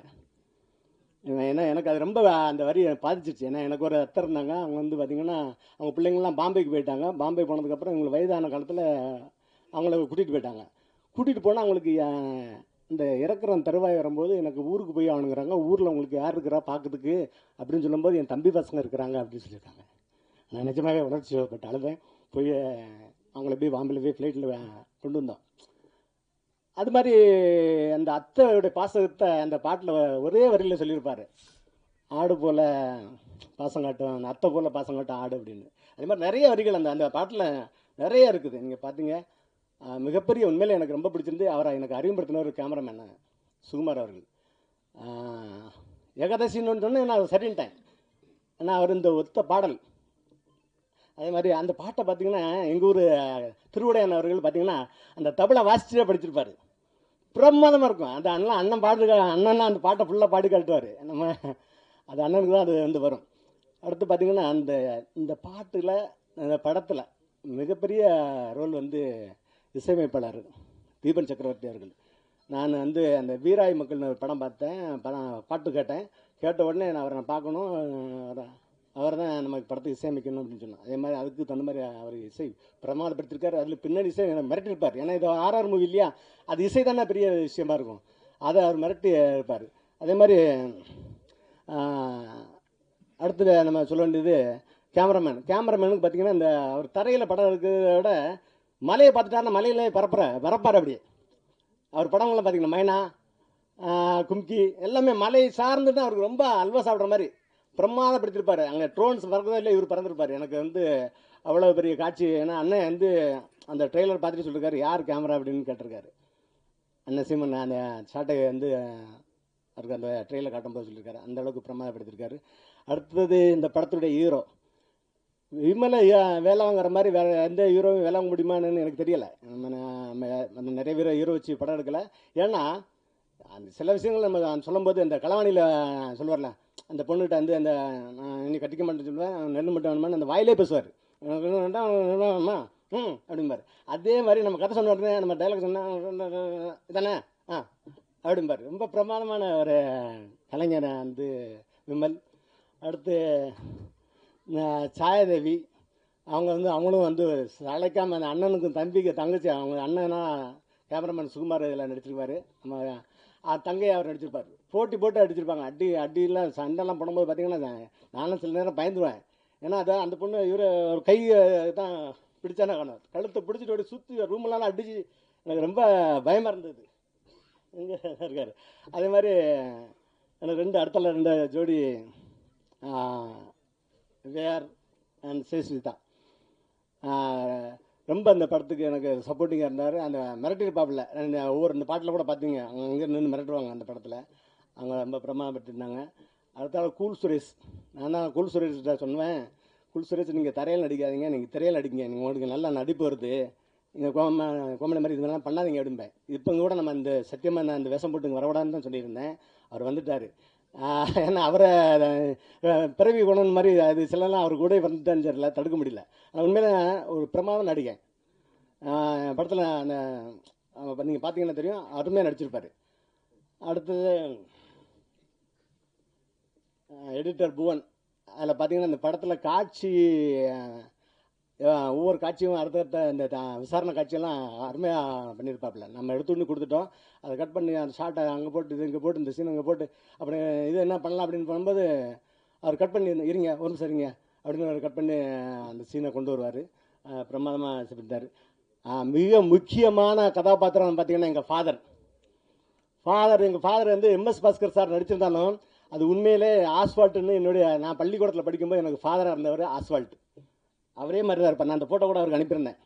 எங்கள் ஃபாதரை தான் அவர் ஆஸ்வால்ட்டு. அவர் ஆஸ்வால்ட்டாகவே வாழ்ந்துருப்பார். அந்த படத்தில் மிகப்பெரிய போன். அது வந்து அது நம்ம யாருமே மறுக்க முடியாது. அதுக்குனால எனக்கு அவருக்கும் சில பிரச்சனைகள் வரலாம் அப்படின்னு கூட எல்லோரும் சொன்னாங்க. அதெல்லாம் வராது. ஏன்னா நம்ம கடைசியாக என்ன சொல்கிறோன்னா, இந்த மண் சார்ந்து, இந்த மண்ணுடைய அடையாளம் சார்ந்து, இந்த மண்ணுடைய இனம் சார்ந்து தான் வாழ சொல்கிறோம் தவிர வேறு எதுவுமே நம்ம சொல்லலை. ஏன்னா இந்த மாதிரி வாழும்போது தான் இது மனிதனுக்கு மனிதன் பிரச்சனை வராது அப்படிங்கிறத நம்ம அதை சொல்லியிருக்கோம். அதனால் அதை அவர் பிரமாதமாக நடிச்சிருப்பார். என்கிட்ட அது இந்த சுகுமார் கூட ஒரு டைலாக்லாம் பார்த்தீங்கன்னா அசால்ட்டாக அடிச்சுட்டு போயிடுவார். ஃபாதர் உங்களுக்கு திருநெல்வேலி தானே அப்படிம்பாரு. ஆமாம், அதுக்கு என்ன இப்போ அப்படிம்பாரு. எப்படி கண்டுபிடிச்சேன் பார்த்தீங்களா அப்படின்னு காதல் சுகுமார் கேட்பாப்புல. எப்படி கண்டுபிடிச்ச ஃபாதர்? திருநெல்வேலி தான் பாசைக்கும் ஃபாதருக்கும் ஃபேமஸான ஊர் ஆச்சுல்ல அப்படிம்பாரு. அசால்ட்டாக ரொம்ப அசால்ட்டாக பண்ணிட்டு போயிடுவார். எனக்கு உண்மையிலே எனக்கு ரொம்ப, ஏன்னா எம்எஸ் பாஸ்கர் சார் தான் நடித்தால் மட்டுமல்ல, தன்னை முதல்ல வந்து எல்லாரையும் நிற்க வச்சு அவங்களையும் என்னை அடித்து காட்ட சொல்லுவார். அதனால் உண்மையில் பிரமாதமான ஒரு நடிகர். அதை நம்ம சொல்ல வேண்டியதில்லை. அவரை வந்து என்ன சுகாலாம் சொல்லுவார், அவர் சிவாஜி மாதிரி தான் அப்படின்ட்டு. அந்த அளவுக்கு ஒரு நல்ல நடிகர். அடுத்து இப்போ நம்ம மனோஜ்குமார் சார் வந்து மிகப்பெரிய கேரக்டர் அந்த படத்துக்கு அப்புறம் தெரியும். ஏன்னா அவர் தான் அந்த படத்தில் அந்த கதையில் விமர்சிக்க ஒரு கேரக்டராக நடிச்சிருப்பார். அதனால் எனக்கு ஏன்னா அந்த படத்துடைய மெயின் கதாநாயகனே அவர் தான். ஏன்னா அவருக்கு எங்கள் ஊரில் நடந்த சம்பவம், அவருடைய பேர் வச்சுருந்த கதாபாத்திரம் தான். ஊர் எங்கே போகுது, அங்கே போனோன்னு அவருடைய என்ன வாழ்க்கை நடந்தது, அதுக்கப்புறம் ஏன் அந்த ஊருக்கு திரும்பி வராரு அப்படிங்கிறது எல்லாம் அந்த அவரை சுற்றி வரும். அதனால் சார் மிகப்பெரிய கதாபாத்திரம். அடுத்தது இந்த விழாவுக்கு எனக்கு வருகை இந்த ஆதிரா இருக்கிறாங்க. ஆதிரானா ஐயோ கோவிசர்லாம் மிஞ்சிருவாங்க ஒரு கட்டத்தில். ஐயோ என்ன ஃபெலிக்ஸ் வந்துட்டானே அப்படின்னு குதிப்பாங்க. பிரமாதமாக அவங்களுடைய நடிப்பு. அடுத்தது இந்த விழா சிறப்பிக்க வந்து நான் அண்ணன் தேனப்ப சார் அவர்களை அடிக்கடி எல்லா படத்துக்கும் அவரை கூப்பிடுவேன். அது ஏதோ ஒரு காரணத்தினால தவிர்த்து தள்ளி போயிட்டு இருந்தது. இதில் விழாவுக்கு வந்துட்டோம். இந்த இடத்துல இங்கே படத்துலையும் நான் அண்ணன் கூட, ஏன்னா அண்ணன் ஒரு பிரமாதமாக நடிகர், நம்ம அதை பயன்படுத்தாமல் விட்டோம்னு வருத்தம் உண்டு. அது மாதிரி அண்ணன் சுகா பற்றி உங்களுக்கு சொல்கிறது இல்லை. ஏன்னா சுகா மாதிரி ஒரு வாழ்க்கையில் மனிதன் யாருக்கும் கிடைக்க மாட்டாங்க. ஏன்னா ஒருத்தனுக்கு அப்பா நல்லா அமைஞ்சா குரு நல்லா அமைய மாட்டான், குரு நல்லா அமைஞ்சா அப்பா அமைய மாட்டான்ல. அண்ணனுக்கு ரெண்டுமே கடல், தமிழ் கடல். அண்ணன் ஐயா, எங்கள் ஐயா நெல்லை கண்ணன் அவர்களுடைய தமிழ் கடலுடைய மகன். அதே மாதிரி அவருடைய குருநாதர் பார்த்திங்கன்னா பாலுமேந்திர ஐயா சார். அதனால் அவர் இந்த விழாவுக்கு வந்து அவர் நன்றி, இயக்குனர் அவர்களுக்கு நன்றி. அடுத்து மெயின் வந்து எல்லாத்தையும் பேசிட்டு போனாலும் எங்கள் அண்ணனை பற்றி, ஏன்னா ஹீரோ சொல்லியாச்சு, இப்போ நிஜ ஹீரோ அண்ணன் சீமான். ஏன்னா நாங்கள் வந்து 2010ன்னு நினைக்கிறேன், 2010 முத்துக்குமாரோடைய ஜோதியை வந்து கன்னியாகுமரியில் வந்து கொடுத்து விட எங்கள் ஐயா நல்லகண்டு பெறாட்டு நிகழ்ச்சி. கன்னியாகுமரியில் பார்த்தீங்கன்னா சத்தியமாக சொல்கிறேன், ஒரு ஆள் கிடையாது. ஏன்னா அந்த கடை வச்சுருக்க புறாமே மலையாளி. நாங்கள் 4 பேர் தான் நிற்கிறோம், யாருமே இல்லை. ஆனால் அண்ணன் வந்து 1.5 மணி நேரம் பேசினார். ஏன்னா தேவை இருந்தது. அதனால் அது வந்து இன்றைக்கி பார்த்தீங்கன்னா லட்சக்கணக்கான பேர் கூடுறான். அப்போ என்னென்னா தேவை இருந்தது. சினிமா வந்து தான் அசாத்தியமானது. அதாவது நீங்கள்லாம் வந்து அந்த காமெடியை நினைக்கிறதெல்லாம் சாத்தியப்படுத்துகிறதா சினிமா. இப்போ ஒன்றும் இல்லை, நம்ம இப்போ யோகேஷ் கனகராஜ் படம்லாம் பார்த்தீங்கன்னா அந்த பக்கம் 4 பேர் கத்தி எடுத்து குத்திருப்பான், இந்த பக்கம் கடப்பாறை எடுத்து குத்திருப்பான். ஆனால் அந்த பக்கம் ஒருத்தன் பார்த்து அதுக்கப்புறம் துப்பாக்கி எடுத்து சுட்டுருப்பான். ஆனாலும் அதுக்கப்புறம் தாண்டி போயிட்டு நின்று பீரங்கி எடுத்து சுடுவாப்பில்ல. ஏன்னா அங்கே வந்து தேவை இருக்கும். ஏன்னா இந்த ட்ரக்ஸ் மாஃபியா இருப்பாங்கல்ல, அவனை அடிக்கணும்னு. ஆனால் அவருக்கு கற்பனை கெட்டாத விஷயந்தான், ஆனால் அவனை கொல்லணுமே எதிரியே அப்படின்னு இருக்கும் இல்லையா. ஏன்னா அதுக்கப்புறம் அதே மாதிரி அவர் இந்த கத்தி படத்தெல்லாம் பார்த்துருப்பாரு. அதெல்லாம் சாத்தியமே இருக்காது. ஒரு லாரியில் போட்டு அவ்வளோ ஒரு அதில் உயிரோடு போனாலே நம்ம அவ்வளோ தூரம் பயணிக்க முடியாது. லாரியில் போட்டு அத்தனை ஆஃபீஸரில் போட்டு கொண்டு போகல. ஏன்னா அங்கே வந்து பார்த்தீங்கன்னா போய் ஆகணும், ஸ்டேஷனில் போய் அங்கே ஐயா வாங்க காப்பாற்றுங்க பார்ப்பான். அவனுக்கு அங்கே தேவை இருந்தது. அதே மாதிரி அவர் ஒரு மகா அங்கேருந்து எங்கள் அப்பா வருவார்னு தேடிட்டு இருக்கோம். இப்படி ஒரு தேவை இருக்கும்போது சாத்தியப்படாதெல்லாம் நம்ம வந்து செய்யணும் அப்படின்னு ஒரு தோணும். அதுதான் அண்ணா செஞ்சாப்புல. ஏன்னா நீங்கள் உங்களுக்கு தெரிஞ்சிருக்கும், உங்கள் பத்திரிகையாளர் நான் சொல்ல வேண்டியதில்லை. இருந்தாலும் எம்ஜிஆருடைய படம் பார்த்தீங்கன்னா உங்களுக்கு தெரியும். ஹீரோனி குளத்தில் குளிச்சுட்டு இருப்பாப்புல. குளிச்சுட்டு இருக்கும்போது கேமரா சுற்றி காட்டிடுவான், காடாக இருக்கும், யாரும் இருக்க மாட்டாங்க. ஆனால் வில்லன் வந்து அவரை வந்து அந்த அம்மாவை கெடுக்கிறதுக்கு ஆரம்பித்தோடனே எங்கேயோ இருக்கும்னு தெரியாது, விழுது ஆலமரத்தை விழுத்து பிடிச்சி நேரே வந்து காப்பாற்றுவார். ஏன்னா அப்போ உடனே மக்கள் அதை கேட்கல. அது வந்து ஏன் கேட்கலன்னா அது அங்கே தேவைப்பட்டது. அதே மாதிரி தான் இந்த எங்கே இந்த கத்தி சண்டை எம்ஜிஆர் கத்தி சண்டை போடும்போது திரையில் கத்தி வந்து கீழே வந்துடுது. வில்லங்களை போகும்போது எம்ஜிஆர் கையில் வந்து கத்தி கீழே வந்துடுது. உடனே இங்கேருந்து தரையில் வந்து ஒருத்தன் கத்தி தூக்கி போட்டிருக்கான். இது நகைச்சுவாக தெரியும். ஆனால் அங்கே என்னென்னது அவனுக்கு தேவைப்படுது, இவனால அதை செய்ய முடியும்னு நம்ம அவன் கத்தி எடுத்து போடுறான். ஆனால் அதுக்கப்புறம் நிறைய பேர் சினிமா போகும்போது கத்தியை கொண்டு போனதான்னு சொல்லிட்டேன். ஏன்னா எம்ஜிஆர் கையிலேருந்து அந்த படம் இல்லை, எந்த படத்தில் பண்ணாலும் நீ கத்தி கிழந்து நான் கத்தி கொடுக்கணும் அப்படின்னு. ஏன்னா இந்த கத்திங்கிறது என்னென்னா அவன் தன் பாதுகாப்புக்கு வச்சது, அவன் தன் பாதுகாப்புக்கு வச்ச கத்தியை அவன் எடுத்து எம்ஜிஆர் அங்கே வீசுகிறான், திரையாக இருந்தாலும். அதே மாதிரி இந்த நான் இந்த கத்தி எடுத்து வீசினேன் யாருக்காங்கன்னா சீமானனுக்காக. எல்லாரும் சுற்றி இருக்கலாம் சொல்லுவான், என்னடா கிணத்தனமாக இருக்குது, அவன் பேசுகிறதெல்லாம் வந்து நம்புற மாதிரியா இருக்குது, இதெல்லாம் சாத்தியமாடா பண்ணுவோம், இதெல்லாம் ஆகுமாடா, இதெல்லாம் நடக்குமாடா அப்படின்னு பேசுவான். ஆனால் நான் எல்லார்ட்டும் சொல்லுவேன், இங்கே ஒன்று தேவை இருக்குது, இங்கே தமிழ் தேசியம் ஒன்று தேவை இருக்குது, அதுக்கு வேற எவனுமே இல்லை, சீமான் தான் இருக்கிறாப்புல, சீமான் தான் இருக்காப்புல நான் எல்லாத்தையும் சொல்லுவேன். யாருமே இப்போல்லாம் கேட்கல. அதாவது இப்பவும் சொல்கிறான், நிறைய அரசியல்வாதிலாம் சொல்கிறான், இல்லை என்னடா இதை எப்படி பேசிகிட்டே இருக்காப்புல, எப்படி பேசிட்டே இருக்காப்புலன்னா. ஆனால் மக்களுக்கு தெரியுது இவன் தேவை அப்படின்னு. அதனால தான் இன்னைக்கு கிட்டத்தட்ட 40 லட்சம் வாக்கு வாங்கினாப்புல அண்ணன். அதே மாதிரி இப்போ இன்னும் அண்ணன் இன்னொரு நான் என் படத்தில் அதை தான் பேசியிருக்கேன். என்ன படத்தில்னா கடைசி அங்கே தான் கொண்டு வரேன், இன்னொரு 40 லட்சம் வாக்கு இருக்குது. அது எங்கன்னா அந்த வாக்கு ஏன் வராமல் இருக்குன்னா மக்கள் அந்த 40 லட்சம் பேர் போடுறதுக்கு இருக்கான். அவனை வந்து யார் தடுத்துட்டு இருக்கான்னா, அது நான் அந்த ஒரு சபை அப்படின்னு சபையிலேருந்து ஐயா அவனை போட்டுறக்கூடாது, அவனை போட்டுறாதீங்க, பிஜேபி வந்துடும்பா. அதே மாதிரி ஜமாத்தில் இருந்து போட்டிங்கன்னா பிஜேபி வந்துடும் சொல்லி அந்த 40 லட்சம் வாக்கை விடாமல் வச்சுருக்காங்க, தடுத்துட்டு இருக்காங்க. ஆனால் இந்த அண்ணன் ஒரு நாள் தாங்க இந்த 2 வித விஷயம், இஸ்லாமியர்கள் என்ன சொந்தம், இஸ்லாமிய தன்னை என் தம்பி அப்படின்னு சொன்ன ஒரே ஆள் அவர் தான். மற்ற கட்சிகள் எல்லாம் பார்த்தீங்கன்னா சிறுபான்மை பிரிவினை வச்சிருப்பான், இவன் தான் சொன்னான் பெரும்பான்மை, அவன் பெரும்பான்மை தமிழன் சொன்ன ஒரே ஆள் அவர் தான். அதே மாதிரி சாதிகளில் பார்த்தீங்கன்னா எல்லா கட்சியிலுமே தலித்து பிரிவு, அந்த பிரிவு, இந்த பிரிவுன்னு இருக்கும். அண்ணன் சத்தியமாக நானே போய் கற்றுக்கிட்டதும் இது பண்ண என்னென்னா, அங்கே எந்த சாதியாக இருந்தாலும் சரி, அண்ணன் தம்பி மச்சான் சித்தப்ப பிரிவு தான், நாம் தமிழரில் மட்டும்தான், அது வேறு எந்த கட்சியிலும் கிடையாது. ஸோ இங்கே என்ன இருக்குது, தேவைப்படுது இந்த மாதிரி விஷயங்களை வேறு எவனும் செய்ய முடியாது, உலகத்தில் யாருமே செய்யலை. அப்போ அவன் தேவைப்படுறதுனால ஒருத்தன் வந்து வளர்ந்துக்கிட்டு இருக்கிறாங்கிறத விட்டுட்டு அவன் என்னென்னா, அவன் சீமான் பேசுகிற அரசியல் எவனும் பேச மாட்டான். எவனும் பேசாமல் அவனுக்கு குறை சொல்கிறான்னு வெத்தால சொல்லலாம், குறை சொல்கிறவங்கலாம் வேறு என்னதான் கிடைக்கும்னு பார்த்து ஒரு மற்ற விஷயங்கள்லாம் பேசு அவரை வந்து வீழ்த்த நினைக்கிறது. ஆனால் வீழ்த்த முடியாது. ஏன் தெரியுமா, அவன் பிடிச்சிட்டு இருக்க ஒரு சங்க பிடிச்சிட்டு இருக்க அவனை யாரை எதிரியை அப்படி சங்க பிடிச்சிட்டு இருக்கான். அவங்களாம் மாற்றி அவங்கள வந்து வீழ்த்த நினைக்கிறவங்க யாருன்னு பார்த்தீங்கன்னா, அண்ணா அந்த நான் ஒரு கதையோடு முடிச்சிடுறேன். ஏன்னா அந்த 40 லட்சம் வேறு அந்த வாக்குகள் வராமல் இருக்கிறதுக்கு காரணம் என்னன்னு சொல்கிறேன்னா, எங்கள் ஊரில் நான் சின்ன பிள்ளையா இருக்கும்போது 6 மணிக்கு மேலே ஊரில் எல்லாம் சொல்லுவாங்க, 6 மணிக்கு மேலே வெளியே வராதிங்க, 2 கண்ணை வந்துடுவான், 2 கண்ணை வந்து பிடிச்சிட்டு போயிடுவான், 2 கண்ணை வந்து பிடிச்சிட்டு போயிடுவான்னு. சரி அந்த 2 கண்ணை எங்கேருந்து வரான்னா 3 கண்ணிலேருந்து வரான் அப்படின்பான். நாங்கள் பார்த்துட்டு சின்ன நேரத்தில் பயந்துக்கிட்டே இருந்தோம். ஊருக்காரங்க யாரும் ஊருட்டு 6 மணிக்கு மேலே வர மாட்டாங்க.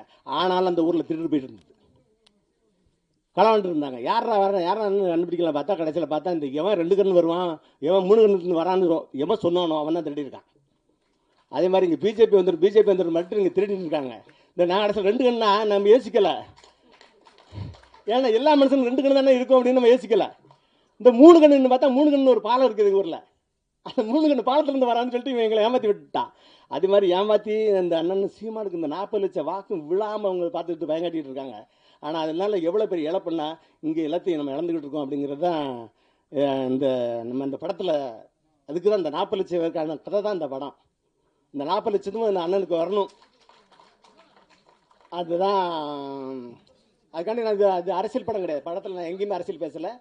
ஆனால் நான் என் மண் சார்ந்த அடையாளம், காதல் எல்லாம் பேசியிருக்கேன். ஒரு பாத்திமா, ஒரு பரமசிவங்கிற பாத்திமா, அந்த பாத்திமாங்கிற பொண்ணு ஒரு பெண் இல்லையா, அந்த பெண் நினைக்கிறேன் நான் என் ஊர்லேயே அடையாளத்தோடு வாழணும், நான் பிறந்த ஊரில் வாழணும்னு ஆசைப்பட்றேன். கடைசியில் அவரோட ஆசை நிறைவேறாமல் போயிருது. இதுக்கு காரணமாக இருக்குது என்னென்னு பார்த்தீங்கன்னா, நம்ம அந்த அடையாளங்களை இழந்து போன அந்த மதங்களும் அது மதத்தை வச்சு நடக்கிற அரசியல்களும் தான் இருக்குது. அந்த அரசியல்களை நம்ம இதில் பேசலை. இந்த காதலையும் அந்த பேய் ஹாரர் மூவியாக சொல்லியிருக்கிறோம். ஏன்னா நான் நிறைய பேசோட அண்ணன் சினிமா பற்றி பேசணும், நான் அரசியல் பேசணும் நல்லா நினைக்கிறேன். அதனால் இதோட என்ன முடித்துக் கொள்கிறேன். இந்த படம் உறுதியாக நான் நம்புகிறேன். திரையில் இப்போ நான் இவ்வளோ பேசுகிறனால எனக்கு திரை கிடைக்காம போகக்கூட பிரச்சனைகள் கூட இருக்கலாம், அது அந்த பயம் எனக்கு இருக்குது. ஆனால் நான் பயப்படலை, ஏன்னா நான் வந்து எனக்கு கூட அண்ணன் சீமான் இருக்காப்புல. ஏன்னா இதுக்கு முன்னாடி பார்த்தீங்கன்னா நான் எனக்கு வந்து தமிழ் குடிமகன் எனக்கு திரை கிடைக்காம, தேட்டர் கிடைக்காம எனக்கு நிறைய பிரச்சனைகள் இருந்தது. அப்போது அண்ணனோட சின்ன அண்ணன் தம்பினா சண்டை இருக்கும், எல்லாமே இருக்கும் இல்லையா, அதில் விலகி இருந்த அந்த நேரம். ஆனால் இப்போ அப்படி இல்லை, அண்ணன் இருக்கிறாப்புல. ஏறி அடியா ஏன்னா சீமான மாதிரி ஒரு ஆள் ஒன்றும் நம்பிக்கை கொடுக்க எவனுமே கிடையாது உலகத்தில். எதுனாலும் சரி இறங்கி அடிறா அப்படின்னு நம்பிக்கை உங்களுக்கு தேவை என்னது? இப்போ எனக்கு ஒரு மருத்துவமனைக்கு போகிறீங்க, ஒரு டாக்டர் மருந்து கொடுக்குறனால என்ன சொல்லுவான், இது சாப்பிடுங்க சரியாயிருன்னு சொல்லுவாங்கல்ல. அது சரியாகுதா சரியாகலாம், அது சரியாகணும் அந்த வார்த்தை சொன்ன உடனே அவனுக்கு பாதி நோய் போயிடும். அது மாதிரி தான் இறங்கி அடிறா எல்லாம் சரியாகும். ஏன்னா எனக்கு முதல்ல சொன்னது ஏதாவது பெருமையாக நம்ம பேசினா, டேய் நம்மளை பற்றி நாமளே பெருமையாக பேசலாம், எந்த நாயிடம் நம்மளை சொல்லுவான் அப்படிம்பாரு. அது மாதிரி நாம் எல்லாத்துக்கும் பெருமை சொல்லலாம். நம்ம பெருமையை சொல்லாமல் அடுத்தவனை எல்லோரும் பெருமையாக சொல்லிகிட்டு இருப்போம். அது வந்து ரொம்ப தாழ்மனப்பான்மையிலான ஒரு விஷயம். அதனால் மற்றவங்களை பெருமையாக சொன்னோன்னே அப்போ நம்ம தலைமைக்கு தகுதி இல்லாத ஆள் அப்படின்னு மற்றவனை பெருமை பேசினா அவன் தலைமைக்கு வந்துடுவான். இது எல்லா இடத்துலையுமே, நம்ம வீட்லேயும் சரி எல்லா இடத்துலையுமே சரி. நீங்கள் நமக்கு எவ்வளோ ஸ்ட்ரென்த் இருக்குது, எவ்வளோ அறிவு இருக்குங்கிறது நம்ம வந்து நிரூபிச்சுட்டே இருக்கணும். இல்லைன்னா நம்ம காணாமல் போயிடக்கூட வாய்ப்பு இருக்குது. அதான் நடந்துகிட்டு இருக்கு உலகத்தில். உறுதியாக இந்த படம் வெல்லும். வெற்றியை வெல்ற நிகழ்ச்சியில் ஒரு சக்ஸஸ் மீட்டில் நான் அவங்களை எல்லாரும் பத்திரிகையாளர் உறுதியாக சந்திப்பேங்கிற அசாத்திய நம்பிக்கை சீமான் மேலே மாதிரி அவரை துணையை வச்சு சொல்கிறேன். ஏன்னா சாத்தியப்படாதெல்லாம் சாத்தியப்படுத்தவனெல்லாம் சீமான். அதனால் நானும் சொல்கிறேன், உறுதியாக இந்த படம் வெல்லும். அதை நீங்கள் எல்லோரும் என்னை சக்ஸஸ் மீட்டில் சொல்லுவீர்கள். நன்றி, வணக்கம். Thank you so much sir. Seeman sir பேசுறதுக்கு முன்னாடி இசை வெளியீடு பண்ணிடலாம் அப்படிங்கிறது டீமினுடைய கோரிக்கை. ஆத்திமா அதனுடைய இசை வெளியீடு இப்போ நீங்க பார்த்துட்டு இருக்கீங்க.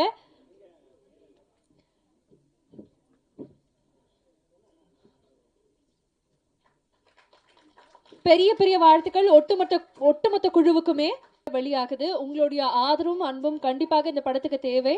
இந்த படத்தை பத்தி நிறைய விஷயங்கள் இங்க இருக்கக்கூடிய டெக்னீஷியன்ஸாக இருக்கட்டும், ஆக்டர்ஸாக இருக்கட்டும், பல விஷயங்கள் சொன்னாங்க. சொல்லிட்டேன் சார், வீடியோக்கான மொமெண்ட்னு சொல்லிட்டேன். ஸோ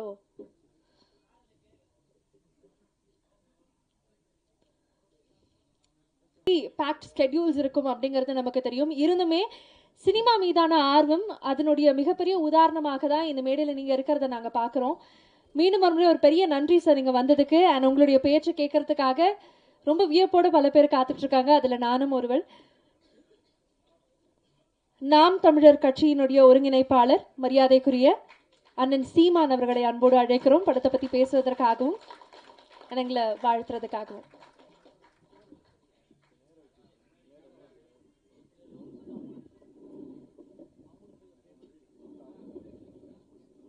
சரியா?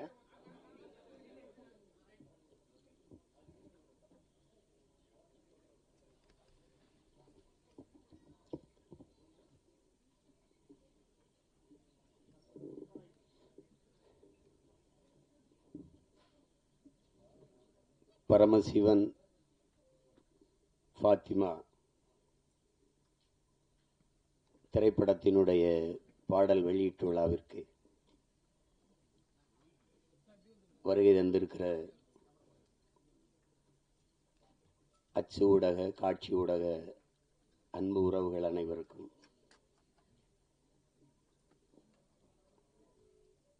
மேடையிலே அமர்ந்திருக்கிற பெருமக்கள், கலைஞர்கள், அரங்கை நிறைத்து அமர்ந்திருக்கிற என் அன்பு சொந்தங்கள் அனைவருக்கும் என்னுடைய அன்பும் வணக்கமும்.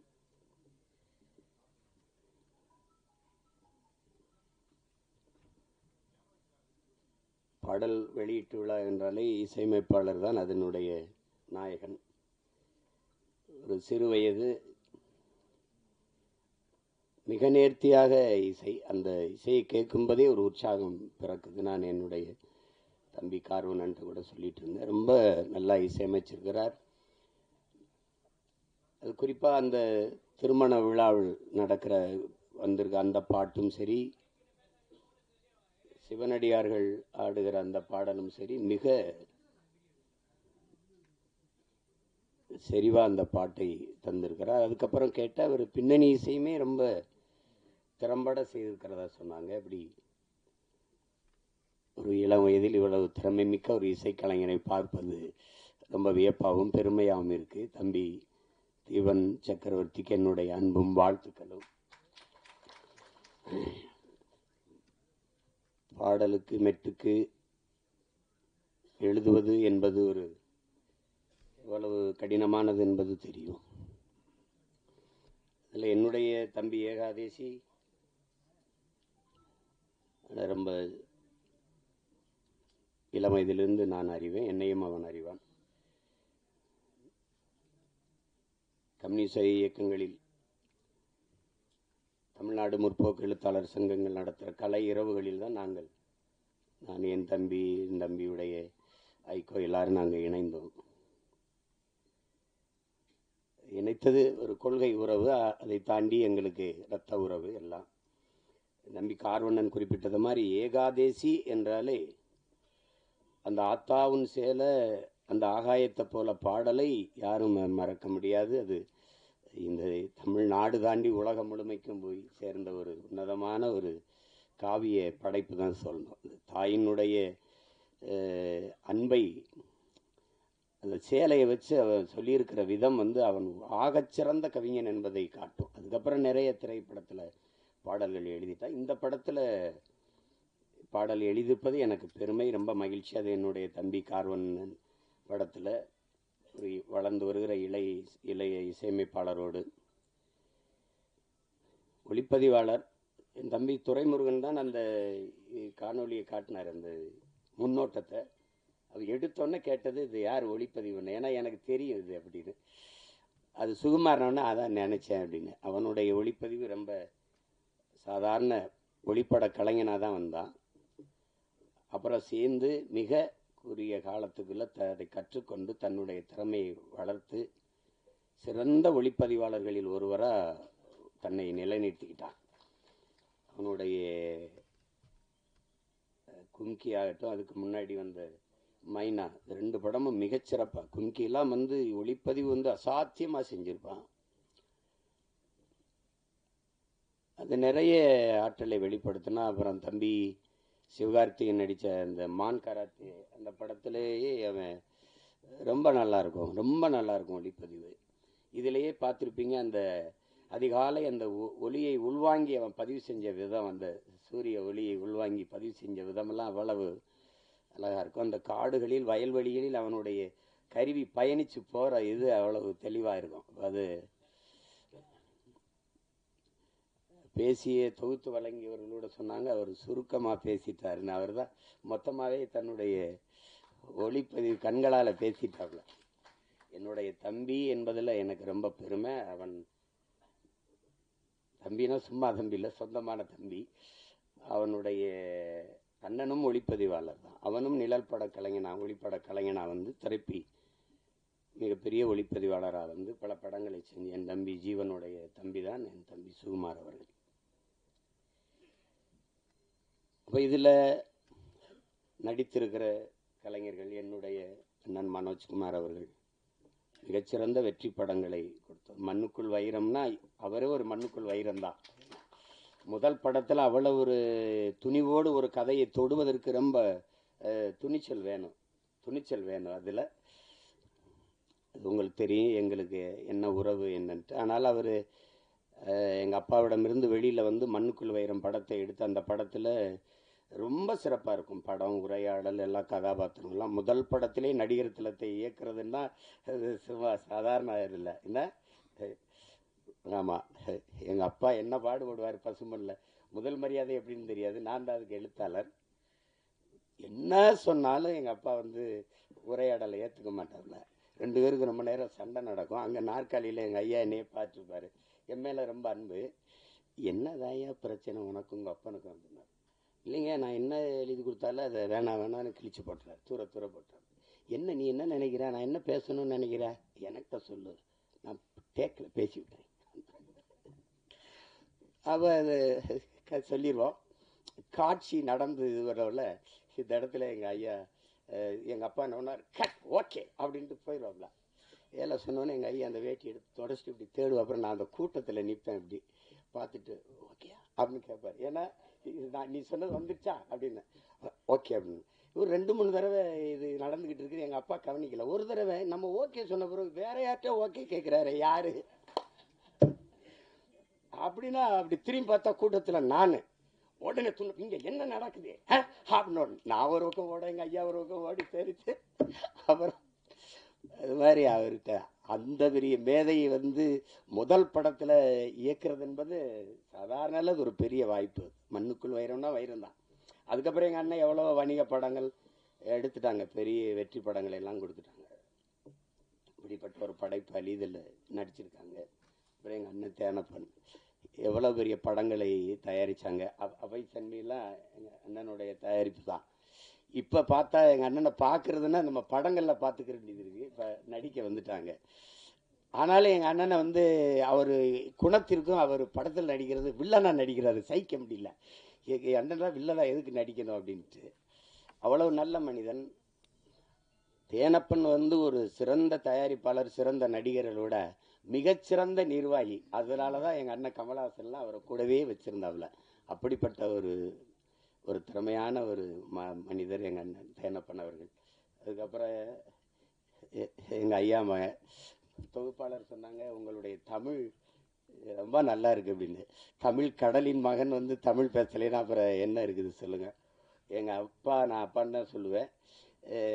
அழைச்சா ஐயா ஐயா ஐயா நல்லா இருங்கய்யா, நல்லா இருங்கய்யா, என்னங்கய்யா அப்படின்னு. ஒன்றும் இல்லை ஐயா, படிக்கணுமையா படிக்கணுமையா படிக்கணுமையா, வாழ்க தமிழுடன். எல்லோரும் நம்ம வணக்கம் ஹலோ இப்படி தானே அழைப்பு எடுப்போம்.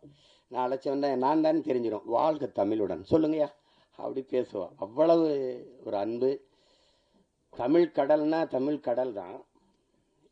ஒன்று சொல்கிறேன், நானும் எங்கள் ஐயா மைனும், நான் தம்பி படம் இயக்குறேன்.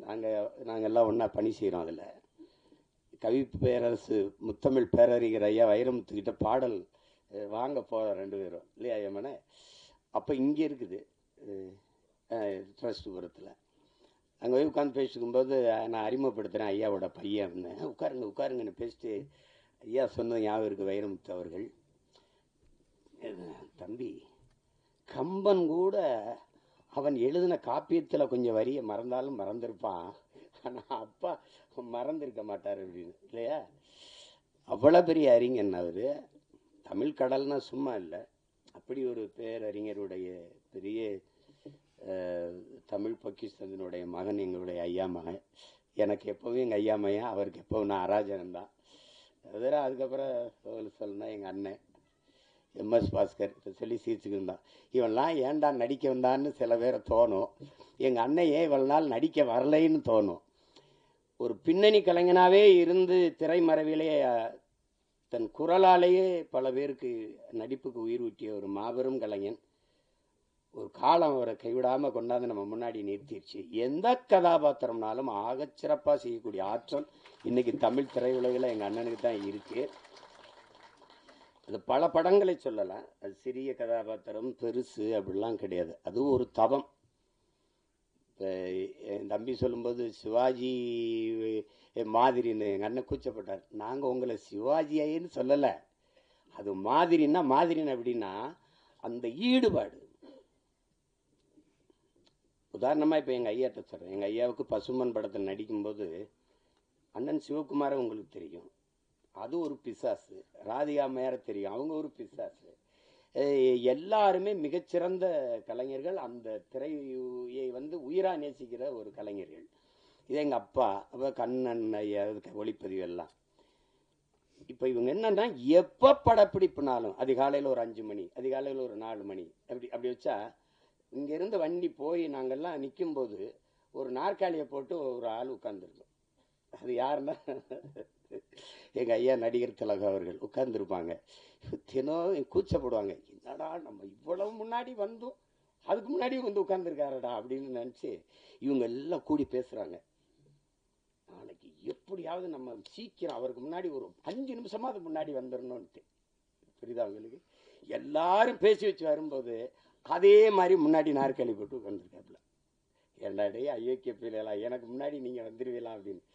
அந்த இதில் இத்தனை படம் நடித்தோம், அந்த ஈடுபாடு, அந்த முனைப்பு, அந்த ஆர்வம், ஒரு துளியும் குறையாத ஒரு மகனை நம்ம பார்க்கவே முடியாது திரையுலகில். அது மாதிரி இப்போ எங்கள் அண்ணனுக்கு என்னென்னா எந்த கதாபாத்திரம் கொடுத்தாலும் அந்த அர்ப்பணிப்பு முழுக்க உள்வாங்கி அந்த கதாபாத்திரத்தின் தன்மையோடு இணைந்து வெளிப்படுத்துகிற ஆற்றல் இன்றைய தலைமுறையில் எங்கள் அண்ணன் எம்எஸ் பாஸ்கருக்கு இணையாக யாரும் இல்லை. அது சின்ன இப்போ நீங்கள் அண்மையில் இப்போ ஓடிக்கொண்டிருக்கிற டூரிஸ்ட் ஃபேமிலி அந்த படத்தை பார்த்தீங்கன்னா கூட அந்த அந்த பையனை தம்பி சசியை வந்து இவர் கொடுமைப்படுத்துறாருங்கும்போது நம்ம கோபமாக வரும். அவள் வந்து நிற்கும்போது அவன் நான் கேரளா மலையாளின்னு சொன்னது இல்லை, நான் இலங்கையிலேருந்து வந்திருக்கேன், தமிழன்னொன்னே சாவி எடுத்து போட்டு வண்டிடு சேவ் பண்ண போகணும் அப்படின்னு வரல. அது வந்து இங்கிலீஷ் நடிகை. என்ன இங்கிலீஷ் நடிகை? எங்கள் அண்ணன் கருப்பாக போயிட்டானே ஒழி, அவன் இங்கிலீஷ் நடிகனுக்கெல்லாம் பெரிய நடிகன், மிகப்பெரிய கலைஞன். அவனுக்கு ஒரு வரம் வந்திருப்பாருங்க, தாத்தா காமராஜுக்கு குரல் பதிவு கொடுத்த கலைஞர். அது எவ்வளோ பெரிய இது, எப்படி சிலர் வருது இதெல்லாம். இன்னும் எனக்கு நான் ஒரு தாய் வந்து குழந்தையோட வந்து, ஐயா என் புருஷன் இப்படி போலீஸ் பிடிச்சிட்டு போயிடுச்சா, ஏன் பிடிச்சிட்டு போனாங்க, சும்மா பிடிச்சிட்டு போயிருக்க மாட்டாங்களே, இல்லை சாராயம் தானே, பார்த்தியா சாராயம் தானே, ஐயா என் குடும்பம் கிடமா அதுனா சேச்சே பாப்பா பாப்பா, அதெல்லாம் கொலகார பையன் கொலை பண்ணா அவனை மன்னிக்கலாம், ஒரு குடும்பம் தான் போகும், சாராயம் வச்சா தான் ஊரே நாசமாக போயிடும், போப்பா உடனே மன்னிக்க முடியாது அப்படிம்பாரு. அதெல்லாம் அது அந்த அவர் என்ன உடல் மொழியில் நடித்தாரோ அதே அளவுக்கு தன்னுடைய குரல் வளத்தால் குரல் நடிப்பில் போய் பொருத்தி பேசுறதுங்கிறது, குரல் கலைஞர்கள்ங்கிறது சாதாரணம் கிடையாது, சாதாரணம் கிடையாது. அப்படி எண்ணற்ற படங்களுக்கு உயிர் கொடுத்த மகன் இன்னைக்கு திரையில் நம்ம பார்க்குறோம். நானே எங்கள் ஐயா மையனும் பேசிக்கிட்டு இருந்தாலும் ஒரு 15-20 வருஷத்துக்கு முன்னாடி வந்திருக்க கூடாதா அப்படின்னு. அது அவ்வளோ பெரிய அற்புதமான ஒரு கலைஞன் எம்எஸ் பாஸ்கரன்னா. அவர் இந்த படத்தில் நடிச்சிருக்கிறார், அது என் தம்பியோட இயக்கத்தில். என்கிட்ட கேட்குறாரு, நீ ஏன்டா எனக்கு வாய்ப்பே கொடுக்கல, நான் படம் எடுக்கிற நிலைமையிலையான்னா இருக்கிறேன் அப்படின்ட்டு. அதுக்கப்புறம் என்னுடைய தம்பி விமல், நாங்கள் அவனை கதாநாயகனாக பார்க்குறது இல்லை, எங்கள் குடும்பத்தில் ஒரு இளைய தம்பி அவன். எங்களுக்கு எல்லாருக்கும் அப்படி தான், அவன் மேலே நாங்கள் எல்லாரும் பேரன்பு வச்சுருப்போம். எங்கள் குடும்பங்களில் இருக்கிற எல்லா நிகழ்வுலையும் அவன் இருப்பான். அப்படி செல்ல தம்பி அவர். அவனுடைய வெற்றி, அவனுடைய வளர்ச்சியில் எங்களுக்கெல்லாம் பெரும் ஆர்வமும் பெரும் மகிழ்ச்சியும் இருக்குது. இன்னும் அவனுக்கு களவாணி மாதிரி படம் வரணும், இருந்தாலும் அவனுக்கு வாகை சுடவா மாதிரி படம் நிறையா வரணுங்கிறத என்னுடைய இது. அந்த படத்தில் என் தம்பி சர்க்குணமும் இன்னும் அவனுக்கும் அந்த மாதிரி ஒரு படம் வரணும், என் தம்பி விமலுக்கும். அவ்வளவு சிறந்த ஒரு படம் அது, பல விருதுகளை எல்லாம் வென்றது. ஒரு வாழ்வியலை அந்த வறண்ட நிலப்பகுதியில் வாழ்கிற செங்கல் காலவாயில் இருக்கிற அந்த மக்கள், அந்த பிள்ளைகளின் கல்வி, எவ்வளோ சிறந்த படைப்பில் நடித்து அந்த தம்பி இதில் கதாநாயகன் நடிச்சிருக்கிறார். சாயா அவங்க எங்கள் அண்ணன் பொண்ணு, அவங்க மறந்துருப்பாங்க. ஒரு தடவை எங்கள் அண்ணன் மகள் நடிச்சுக்கிட்டு இருக்காவா அறிமுகப்படுத்தினார் யார் கண்ணன். நாங்கள்லாம் ஒரே குடும்பம், அதில் நம்ம வீட்டு பொண்ணு நம்ம படத்தில் நடிச்சிருக்கிறது பெருமை. அடுத்து சேஷாஸ்விதா அவங்க கேட்டேன், அவங்க பேர் கனிமொழின்னாங்க, அவங்க இப்போ சேஸ்வதா ஏதோ பேரை மாற்றி வச்சுருக்காங்க. தமிழ் எப்படி அழியுதுன்னு கேட்டிங்கன்னா இப்படி தான், கனிமொழின்னு ஒரு பேரை மாற்றி வைக்கிறது அப்படி தான். என்ன பண்ணுறது, ரெயின்போன்லேயே தமிழில் எழுதுங்கன்னு சொல்கிற நிலைமையில் இருந்தால் அதெல்லாம் நம்ம மொழியில் பேர் வச்சுக்கிறது கூச்சப்பட வேண்டியது இல்லை. நீங்கள் நல்ல பேர், அதெல்லாம் உங்கள் பேர் கனிமொழி அவர்கள். அடுத்து என்னுடைய தம்பி குரு சுரேஷ், என் மண்ணுக்காரன், என் மேலே பெரிய பாசம் கொண்டவன். என்ன மனசில் பட்டதை கூச்சமில்லாமல் பேசுவான். அது மற்றவங்களுக்கு வெறுப்பாக இருக்குது. இப்போ என்னையெல்லாம் பார்த்தா சில பேருக்கு அருவறுப்பாக இருக்குது, வெறுப்பாக இருக்குது, என்னத்தையோ பேச்சு கிடக்கிறாப்புல இருந்தால் அப்படின்னு. அது மாதிரி தான் அது அவனுடைய இயல்பு, அவனுடைய இயல்பு. அவனுக்குள்ள நல்ல ஒரு மனிதன் இருக்கான், நல்ல மனிதாபிமானம் இருக்கு. இரு உட்காரு, சிவன் கைகட்டி நின்னா சரியா இல்லை, என் பாட்டன் ஆதி பெரும்பாட்டன் கைகட்டுறது சரியா இருக்குது. அதுக்கப்புறம் விஆர் அவர் விமல் அவர், நீங்கள் நல்லா வரணும், நல்ல உடலை நல்லா பேண்டுறீங்க, உங்களுக்கு பாராட்டு. நீங்கள் அதை தொடர்ச்சியாக செய்யுங்க, இன்றில் என்றாவது சரியான வாய்ப்பு வந்துடும். என் தம்பி அருண் விஜய் தெரியுமா, ஒய்எம்சியில் நாங்கள்லாம் பயிற்சி எடுப்போம். அப்போ அவன் நல்லா உடலை வச்சுருப்பான், வாய்ப்பு சரியாக வரலை. நான் சொன்னேன், நீ இதை மட்டும் சரியாக செஞ்சுக்கிட்டே இரு, ஒரு நாள் நீ சரியான இடத்துக்கு வந்து வென்றுவாங்க. அதே மாதிரி அவனுக்கு படம் வந்து அடிச்சிட்டான், தடயம் அந்த படங்கள்லாம் வந்து குற்றம் 23 அடிச்சிட்டான். அதனால அதை மட்டும் சரியாகுங்க. உங்களுக்கு ஒரு சான்று உட்காருங்க சார். எனக்கு எங்கள் அண்ணன் சரத்குமாரை நான் அண்ணன் தான் கூப்பிடுவேன், நாங்கள் ரொம்ப நெருக்கம். விண்ணூர்தி நிலையத்தில் சந்தித்தோம். இப்போ பொன்னியின் செல்வன் வெளியாயிடுச்சு. வணக்கம் வணக்கம், இந்த வயசில் ஐஸ்வர்யா ராய் ஜோடி கேட்குது அப்படின்னு டே உனக்கு பொறாமேடா. அவர் சார் டே உடலை நல்லா வச்சுக்கிட்டா எந்த வயசுலையும் சாதிக்கலாம்டாங்கிறாப்ல. அதை தான் எல்லாருக்கும் சொல்கிறேன். நம்பிக்கையோடு இருங்க, சாதிக்கலாம். அப்புறம் எல்லாரையும் சொல்லிட்டேன். தம்பி பூவன் படத்தொகுப்பாளர், அதுக்கப்புறம் அம்மா ஆதிரா அவர்கள், அவங்க எங்கள் ஊர் பொண்ணவங்க, பாண்டிச்செல்வி அவங்கள இன்னைக்கு பார்த்தாலும் அந்த மருது படத்தில் 2 கையிலையும் கம்பெடுத்து சுற்றுறதா இந்த காட்சி தான் எனக்கு ஞாபகத்துக்கு வருது.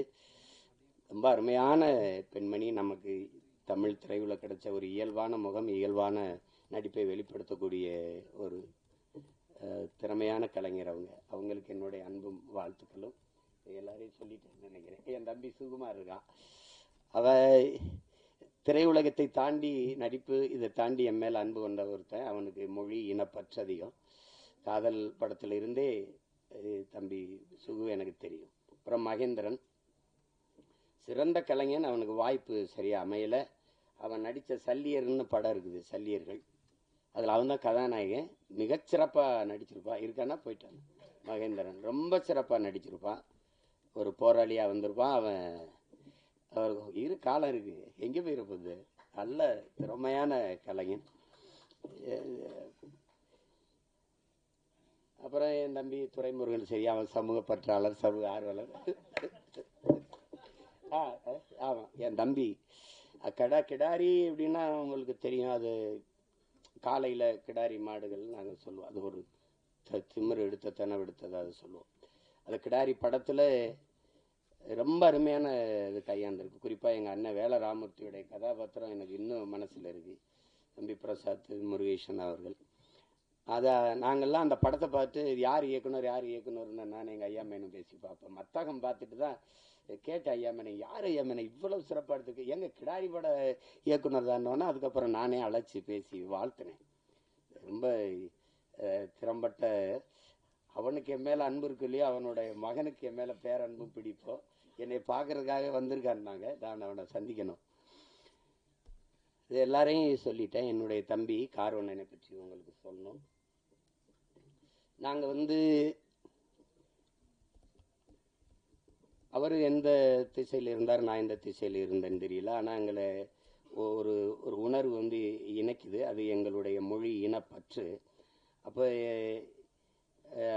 அவர் எடுத்த படங்கள், இப்போதானே படம் பார்க்கும்போது அவர் பெட்டிக்கடை முதல் படம், அதுவும் கிராமத்தில் நடந்த அனுபவத்தில் எடுத்தது தான்.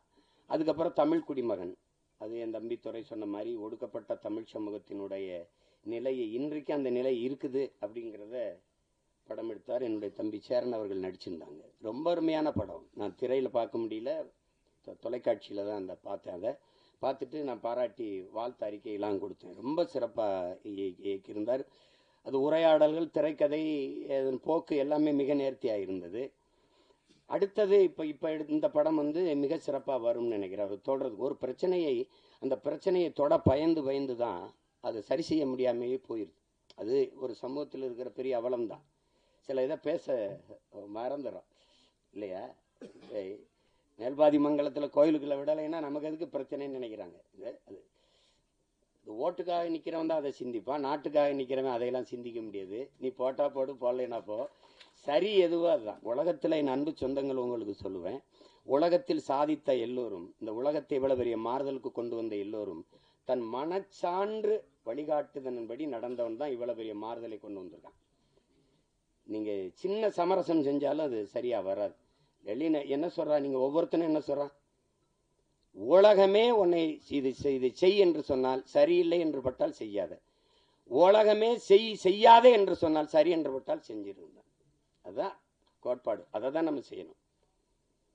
விவேகானந்தர் நமக்கு என்ன கற்பிக்கிறார், எதற்காகவும் உண்மையை விட்டு கொடுத்துறாத, ஆனா உண்மைக்காக நீ எதையும் விட்டு கொடுங்கிறது. இதே வெவ்வேறு வடிவத்தில், ஒவ்வொரு வடிவத்தில் ஒவ்வொரு தத்துவ ஞானிகளும் மேதைகளும் சொல்லி வந்திருப்பாங்க. ஆனால் இதே தான் எங்க தலைவர் என்ன சொல்றார், நாம் சாகலாம், சாதாரணமானவர்கள், ஆனால் சத்தியம் தோற்றதாக சரித்திரத்தில் செய்தி இல்லை. நாம் சத்தியத்தின் பக்கம் நிற்கிற சத்தியத்தின் மக்கள் நாம் வெல்லுவோம்ங்கிறதுல அது என்கிட்ட தான் தெரியல. அது அந்த மாதிரி நம்ம எதிர்க்கும். நபிகளே என்ன சொல்றாரு, அநீதியை கண்டு அச்சம் இல்லாமல் துணிந்து எதிர்ப்பவன் எவனோ அவனே உண்மையான ஜிகாத்துங்கிறாங்க. அநீதின்னு தெரிஞ்சிருச்சு, அவ எதிர்க்கணும். சேகுவார் என்ன சொல்றான், உலகத்தில் எங்கெங்க அநியாயம் நடக்குதோ அதை கண்டு நீ பொறுக்க முடியாமல் கோவப்படுவாய், ஆனால் நீனும் என் தோழனாங்கிறான். நீனும் என் தோழன் தான். நான் தம்பி படத்தில் இறுதியில் அந்த உரையாடல் அவருடைய கோட்பாடை அதை எடுத்து போட்டிருப்பேன். அப்போ அது அச்சப்பட்டுக்கிட்டே இருந்தால் மேல் பாதியில் குடிக்கிற நீரில் இந்த நூற்றாண்டில் ஒருத்தன் சிங்கத்தை கலக்கிறான்னா அதையும் சகித்துக்கிறது, எல்லாத்தையும் சகித்துக்கிறது. சகித்து தான் ஒரு அடிமை எப்படி பிறக்கிறான்னு நினைக்கிறீங்க? அடிமை எப்படி பிறக்கிறான்? அநீதியை கண்டு எதிர்க்க துணிவில்லாதவன் அதை சகித்துக் கொள்கிறான். தொடர்ந்து சகித்துக் கொள்கிறவன் அடிமையாகிறான். இவ்வளவுதான் அடிமையின் பிறப்பு. அப்படிதான் நம்ம அடிமையாயிட்டோம். எதை உங்களால ஏத்துக்க முடியுது? ஊழல் தெரியுது, லஞ்சம் தெரியுது, மணல் அள்ளி விற்கிறான் தெரியுது, சாராங்காய்ச்சி விற்கிறான், கஞ்சா வின்னு கொக்கைன் எல்லாம் விற்கிறான் தெரியுது. ஆனாலும் கேட்க முடியாது. இதுதான் இது காரணம் பயம். அதையும் எங்க தலைவர் இந்த மரணம் என்ற ஒன்றுக்கு பயப்படுவதாலே இந்த மானுட சமூகம் பல்வேறு துன்ப துயரங்களை தூக்கி சுமக்குதுங்கிறதுல. எதுக்கு பயப்படணும்? நான் உயிரோடு இருக்கிற வரை சாவு என்கிட்ட வராது. நான் சாகும்போது நான் உயிரோடு இருக்க மாட்டேன். மரணம் என்கிட்ட வரும்போது உயிரோடு இருக்க மாட்டேன். எதுக்கு பயப்படணும்? பயப்படுறதுனால ஒருத்தர் நீண்ட நாள் வாழ்ந்துருவானா நம்ம எல்லாம் பயந்துட்டே இருக்கலாம். அர்த்தமற்றது. பயம்ங்கிறது கோழைகளின் தோழன், அது வீரனுக்கு எதிரி. அது எங்களுக்கு அஞ்சுவதும் அடிபணிவதும் தமிழன் பரம்பரைக்கே கிடையாதுன்னு தான் எங்கள் தலைவர் எங்களை வளர்த்துருக்காது. அது கிடையாது. அதில் ஒரு இயக்குனராக நீங்கள் என் தம்பி கார்வன் நினைப்பாக்குறீங்க. அவ படம் என் தம்பி துறையெல்லாம் பார்த்துட்டாரு, நான் பார்க்கல. அதை பார்க்கறதுக்கான நேரம் வாய்க்கல. இந்த 3 பாடல்கள் அவர் எடுத்த முன்னோட்டம், அவர் சொல்லுகிற செய்தி, அதுலேயே தெரியுது அவர் எதை தொட்டு எதை சொல்ல போகிறார் அப்படின்னு. இங்கே ஒன்று நீங்கள் கவனிங்க, மதம் மாறிக்கொள்ளக்கூடியது, ஆனால் மொழியும் இனமும் மாறிக்கொள்ள முடியாது. அது அடிப்படையில் நீங்கள் புரிஞ்சுக்கணும். மதத்தையும் தாண்டிய ஒரு புனிதம் இருக்குது, அதுதான் மனிதம். அதை யாரும் இவர்கள் தேடுவதும் இல்லை, போகிறதும் இல்லை. இஸ்லாமியருக்கு ஒரு உயிர், கிறிஸ்தவனுக்கு ஒரு உயிர், இந்துக்கு ஒரு உயிர் என்று கிடையாது. எல்லா உயிரும் யார் மேலே கீறினாலும் ரத்தம் ஒன்று தான். ஆக மொத்தம் இப்போ நீ நானும் 10 மாதம் தான் நம்ம தாத்தா பட்டுக்கோட்டை பாடினது நினைவில் வச்சுக்கணும். இதுதான் இங்கே இருக்கிற பிரச்சனை. எல்லாருக்கும் எல்லா மதங்களையும் மனிதம் இருக்கு, எல்லா மதங்களையும் சிக்கல் இருக்குது. இதை கடந்து போய் இன்னைக்கு இந்த உலகத்துல எல்லாரும் மனிதன் கொல்வதற்கு, இத்தனை உயிர் அழிப்பதற்கு எத்தனை விதமான ஆயுதங்களை கண்டுபிடிக்கிறான். ஆனா அந்த ஆயுதங்களை எல்லாம் வெல்லுகிற ஒரு ஆற்றல் அவன்கிட்ட இருக்கு, அதான் பேரன்பு. அந்த அன்பால எல்லா ஆயுதங்களையும் வீழ்த்த முடியும். அதுதான் இன்னைக்கு நீங்க உலகத்தில் எவன்பாடுனா புதியதொரு உலகம் செய்யும் கெட்ட போரிடும் உலகத்தை வேரோடு சாய்ப்பவன் பண்ணது எந்த ஆத்தம் புரட்சி பாவலன் தான். அவனுடைய பேரனும் பேத்திகளும் கெட்ட போறனால வேரோட சாஞ்சிச்சு ஈழத்துல. அதான அது சிக்கல். அந்த மாதிரி நேரத்துல இறுதி போர்க்கட்ட சூழல்ல என் தலைவன் இருந்து நான் வந்த பிறகு தொடர்ச்சியா பேசி சிறைப்படுத்தப்பட்டேன். யாருமே என்கிட்ட நெருங்க பயந்தாங்க. 1 ஆண்டுகளுக்கு மேல சிறையிலே இருந்துட்டேன். அப்ப அந்த நேரத்தில் ரொம்ப சோர்வு. அப்போ என்னை தேடி ஒருத்தர் படம் எடுக்கணும்னு வர்றாருல, ஒருத்தர் வரார். வந்தவர் அவர் அதுக்கு முன்னாடி 2 படம் எடுத்துருக்காரு. என்னோட படம் எடுக்கணும்னு அந்த மனநிலையில் படம் இருக்கலாம். ஆனால் என்னோட வந்தது அவர் ஆறுதலாக இருந்தது. அப்போ பேசும்போது அது காரணம் அவர் சொன்னார் மாதிரி நான் கத்தி கதறி வெடித்து இந்த தம்பி உதாரணமாக இந்த ஈழப்படுகொலை எப்போ பேசி சிறைப்பட்டவள அதை கவனிச்சிருக்காரு. ஒருத்தர் இப்படி பேசிட்டு இருக்காருன்னு அந்த ஈர்ப்பு, அவர் திருநெல்வேலி இருக்காரு, நான் சிவகங்கையில் இருக்கேன். எங்கள் 2 பேரையும் சேருது, ஒரு இடத்துல சேர்க்குது. சேர்த்த பிறகு இந்த படத்துக்கு இந்த இதுக்கு சம்பந்தம் இல்லை, இந்த பாடல்கள் சம்பந்தம் இல்லை. ஆனாலும் நீங்கள் தெரிஞ்சுக்கணும், ஒருத்தருக்கு இந்த பாடல்களுக்கு சம்பந்தம் இருக்கு. விழி மூடி மறைந்தாலும் முத்துக்குமரா, எங்கள் மனதோடு நிறைந்தாயே முத்துக்குமரா, தாய் அன்போடு தனையேந்த முத்துக்குமரா, உன் பெரும் தியாகம் மறவோமே பச்சை தமிழா, நீ விழி மூடி மறைந்தாலும் முத்துக்குமரா, எங்கள் நீ மனதோடு நிறைந்தாயே முத்துக்குமரா, பகைமையும் துரோகமும் தாய் மண்ணை சூழ, பாவிகள் கூட்டமோ நம்மை ஆள, எரிமலையாயளவே மறந்திங்கு போக, எலி பொறியில் எலியாய் தமிழனும் நோக, மனம் பொறுக்காமல் சென்னறுப்பாலே உனை தீண்டியே எம் உணர்வையே எரிய வைத்தாயே நீ. இந்த பாட்டு இருக்கு பாருங்க. விழி மூடி மறைந்தாலும் முத்துக்குமரா எங்கள் மனதோடு நிறைந்தாயே முத்துக்குமரா. இந்த பாட்டு ஆண்ட பரம்பரை இங்கு மாண்டு போவதோ, ஆள பிறந்தவன் இன்று அடிமையாவதோ, வீர தமிழினம் இங்கு வீழ்ந்து போவதோ, வீணர் கூட்டம் இங்கே நம்மை ஆள்வதோ, எங்கள் இனத்தை அழிக்க துடிப்பவன் எவன், எரிமலை ஆற்றில் குளிக்க நினைப்பவன் அவன். இந்த பாட்டு தலைமகனே எம் பிரபாகரனே தலைநகரே திரிகோண மலையே. இந்த பாடல்கள் இன்னைக்கு தமிழ்நாட்டில் எல்லா இடங்களையும் ஒலிக்குது. எங்களுடைய இன உணர்வுள்ள மக்கள் கூட்டங்களில் இது பரவலாக கேட்கப்படுது. எங்களுடைய கட்சி பாடலில் இது ஒரு கொள்கை பாடலாக பரப்பப்படுது. இந்த பாட்டை 2010ஆம் ஆண்டு இதை தயாரித்து நாங்கள் செய்கிறோம். இது தம்பி இசைவேந்தன் ஒரு தம்பி எழுதின பாட்டை என்னுடைய அன்பு மைத்துனர் கவிதாஞ்சனை வச்சு இந்த பாடல்களை பதிவு செஞ்சோம். அதுக்கு அன்றைக்கே 10 லட்சம் ரூபாயை செலவழித்து இந்த பாட்டை பதிவு செய்து கொடுத்த தம்பி தான் என்னுடைய ஆறுயிர் தம்பி கார்வண்ணன் அவர்கள். அவனுக்கு இந்த மொழி மீதும் இனத்தின் மீதும் இருக்கிற பற்றுக்கு இதுவே உங்களுக்கு ஒரு சான்று. நாங்கள் 2 பேரும் இணைந்தோம் அப்படின்னா மொழி அழிந்தால் இனம் அழிந்து விடும். தமிழ் இல்லைனால் தமிழர் இல்லை, தமிழர் என்ற இனம் இல்லைன்னா நாடு இல்லை, அவ்வளவுதான். இங்க எல்லாரும் தமிழ் தேசிய அரசியல், தமிழ் தேசிய அரசியல்னா ஒரு தீண்டத்தகாத வார்த்தை போலவும் வேற்றுக்கிரக சொல் போலவும் இருக்கு. மொழி காக்க, இனம் காக்க, மண் காக்க, மண்ணின் வளம் காக்க, மண்ணின் மக்களின் நலம் காக்க, அந்த மக்களின் மானம் காக்க ஒரு அரசியல் இருக்கு. அந்த அரசியல் தான் தமிழ் தேச அரசியல். இதெல்லாம் தேவையில்லைன்னா இது தேவையில்லை. அதான் சொல்றான்ல, இது தேவை. எங்கள் முன்னவர்கள் கே.பி. விஸ்வநாதனோ, அண்ணல் தங்கவோ, மறைமலையடிகளோ, அல்லது சிவானந்தமோ, சிங்காரவேலரோ, ரெட்டமலை சீனிவாசனோ, ஐத்தியாச பண்டிதரோ, மாப்போசியோ, சீபா ஆதித்தனாரோ வரும்போது அவனுடைய பேரன் சீமான் நிற்கிற புறச்சுழல் இல்லை. அன்னைக்கு காவிரியில் தண்ணி கேட்டால் அடித்து விரட்டல. அன்னைக்கு கச்சத்தையை பறித்து கொடுத்துட்டு சுட்டு சுட்டு 840 மீன் சுட்டு போடல. மீத்தேன் எடுப்பு நீ பூமி தாயின் ஈரக்கொலை அறுக்கலை, அணுவில் ஸ்டெர்லைட்னு இப்படி நச்சு ஆலைகளை நிறுவி எங்களை கொல்லலை. எதை தேடினாலும் இந்த அரசியல் தேவைப்படுது. தேவைதான் கண்டுபிடிப்பின்டா. இந்த அரசியல் வேணுமா, ஜெயிக்குமா ஜெயிக்காதா, அதை விட தேவையா தேவையில்லையா, அதுதான் கோட்பாடு. அப்போ அந்த அடிப்படையில் நாங்கள் இணைந்து பணி செய்தோம். என் தம்பி என்னோட ஒரு தம்பி, அவன் உணர்வால் இணைந்தாலும் உறவான ஒரு உயிரான தம்பியா எனக்கு முதன்மை தளபதியா களத்தில் நின்னா என் தம்பி கார்வண்ணன். அவன் நாங்குநேரி தொகுதியில் 2016ஆம் ஆண்டு நாங்கள் 234 சீமா போடுறாப்புல 234 பேர் முதல்ல இருக்கானா கட்சியிலன்னு கேட்டாலாம் இருக்கு. இப்போ மறுபடியும் போட போறானா தனிச்சுன்னு கேட்குறாலும் இருக்குது.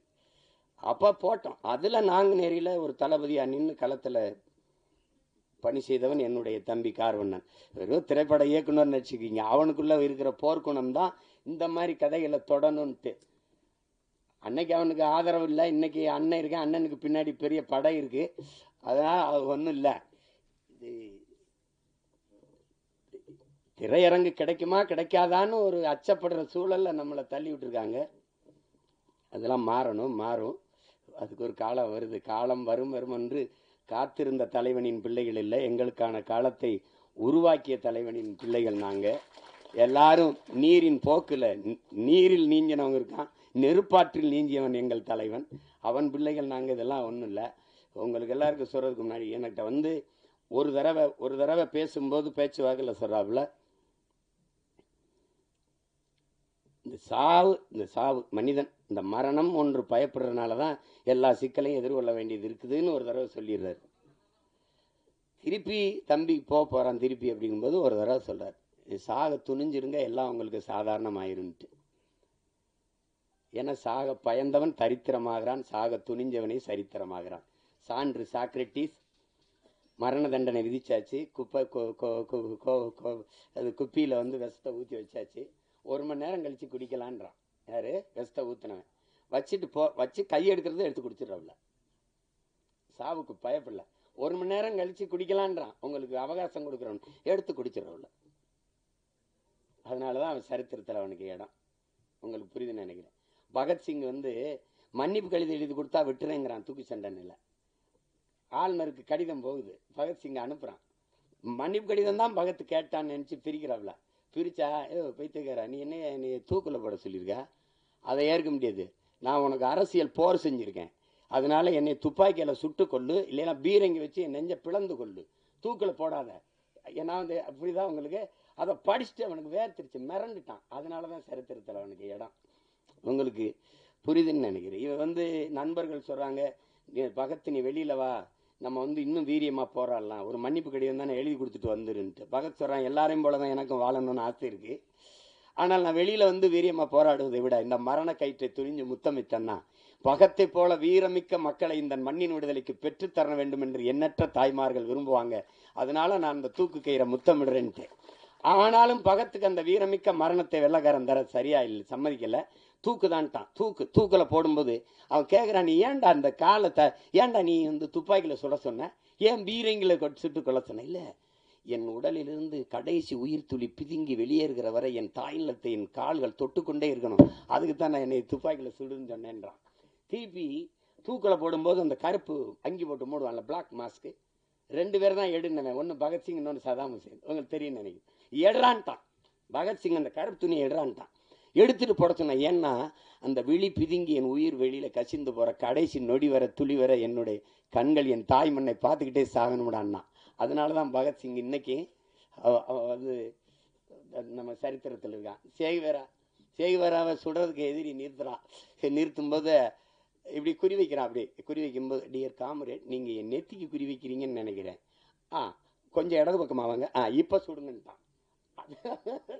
அதனால தான் சேகுவேராவுக்கு இடம் உங்களுக்கு.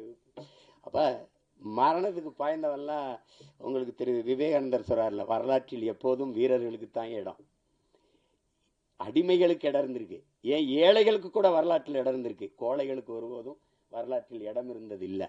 அதனால இதுக்கெல்லாம் பயந்தா ஒன்றும் இல்லை. அப்போ அந்த துணிவில் தான் என்னுடைய தம்பி இந்த கருத்தை துணிஞ்சு எடுத்து படத்தில் பதிவு செய்கிறார். அவருக்கு என்னுடைய பாராட்டுக்கள். அவன் என் தம்பிக்கு இருந்த இந்த திரையுலக மேலே இருந்த பற்று வெளிப்படுது பாருங்க. அவனே தயாரித்து அவனே இயக்கி அதில் ஒரு கதாபாத்திரத்தில் நடித்து தொடர்ந்து இது தமிழ் குடிமகனும் அவருடைய தயாரிப்பு தான், அவருடைய இயக்கத்தில் இது பண்ணியிருந்தார். இப்போ அந்த முயற்சியை நான் முழுக்க பாராட்டுறேன். என் தம்பி கார்வண்ணனுடைய படைப்பு என்பது என்னுடைய படைப்பு, நானே இயக்கியது போல் ஒரு மகிழ்ச்சி, எனக்கு ஒரு உற்சாகமும் ஒரு பெருமையும் இருக்குது. அந்த படம் உறுதியாக வெல்லும். உலகெங்கும் இருக்கிற என் உயிர் சொந்தங்கள் என் தம்பிக்கு நல்ல ஆதரவு கொடுத்து இந்த படத்தை மாபெரும் வெற்றி படமாக மாற்றணும். அதுதான் அது.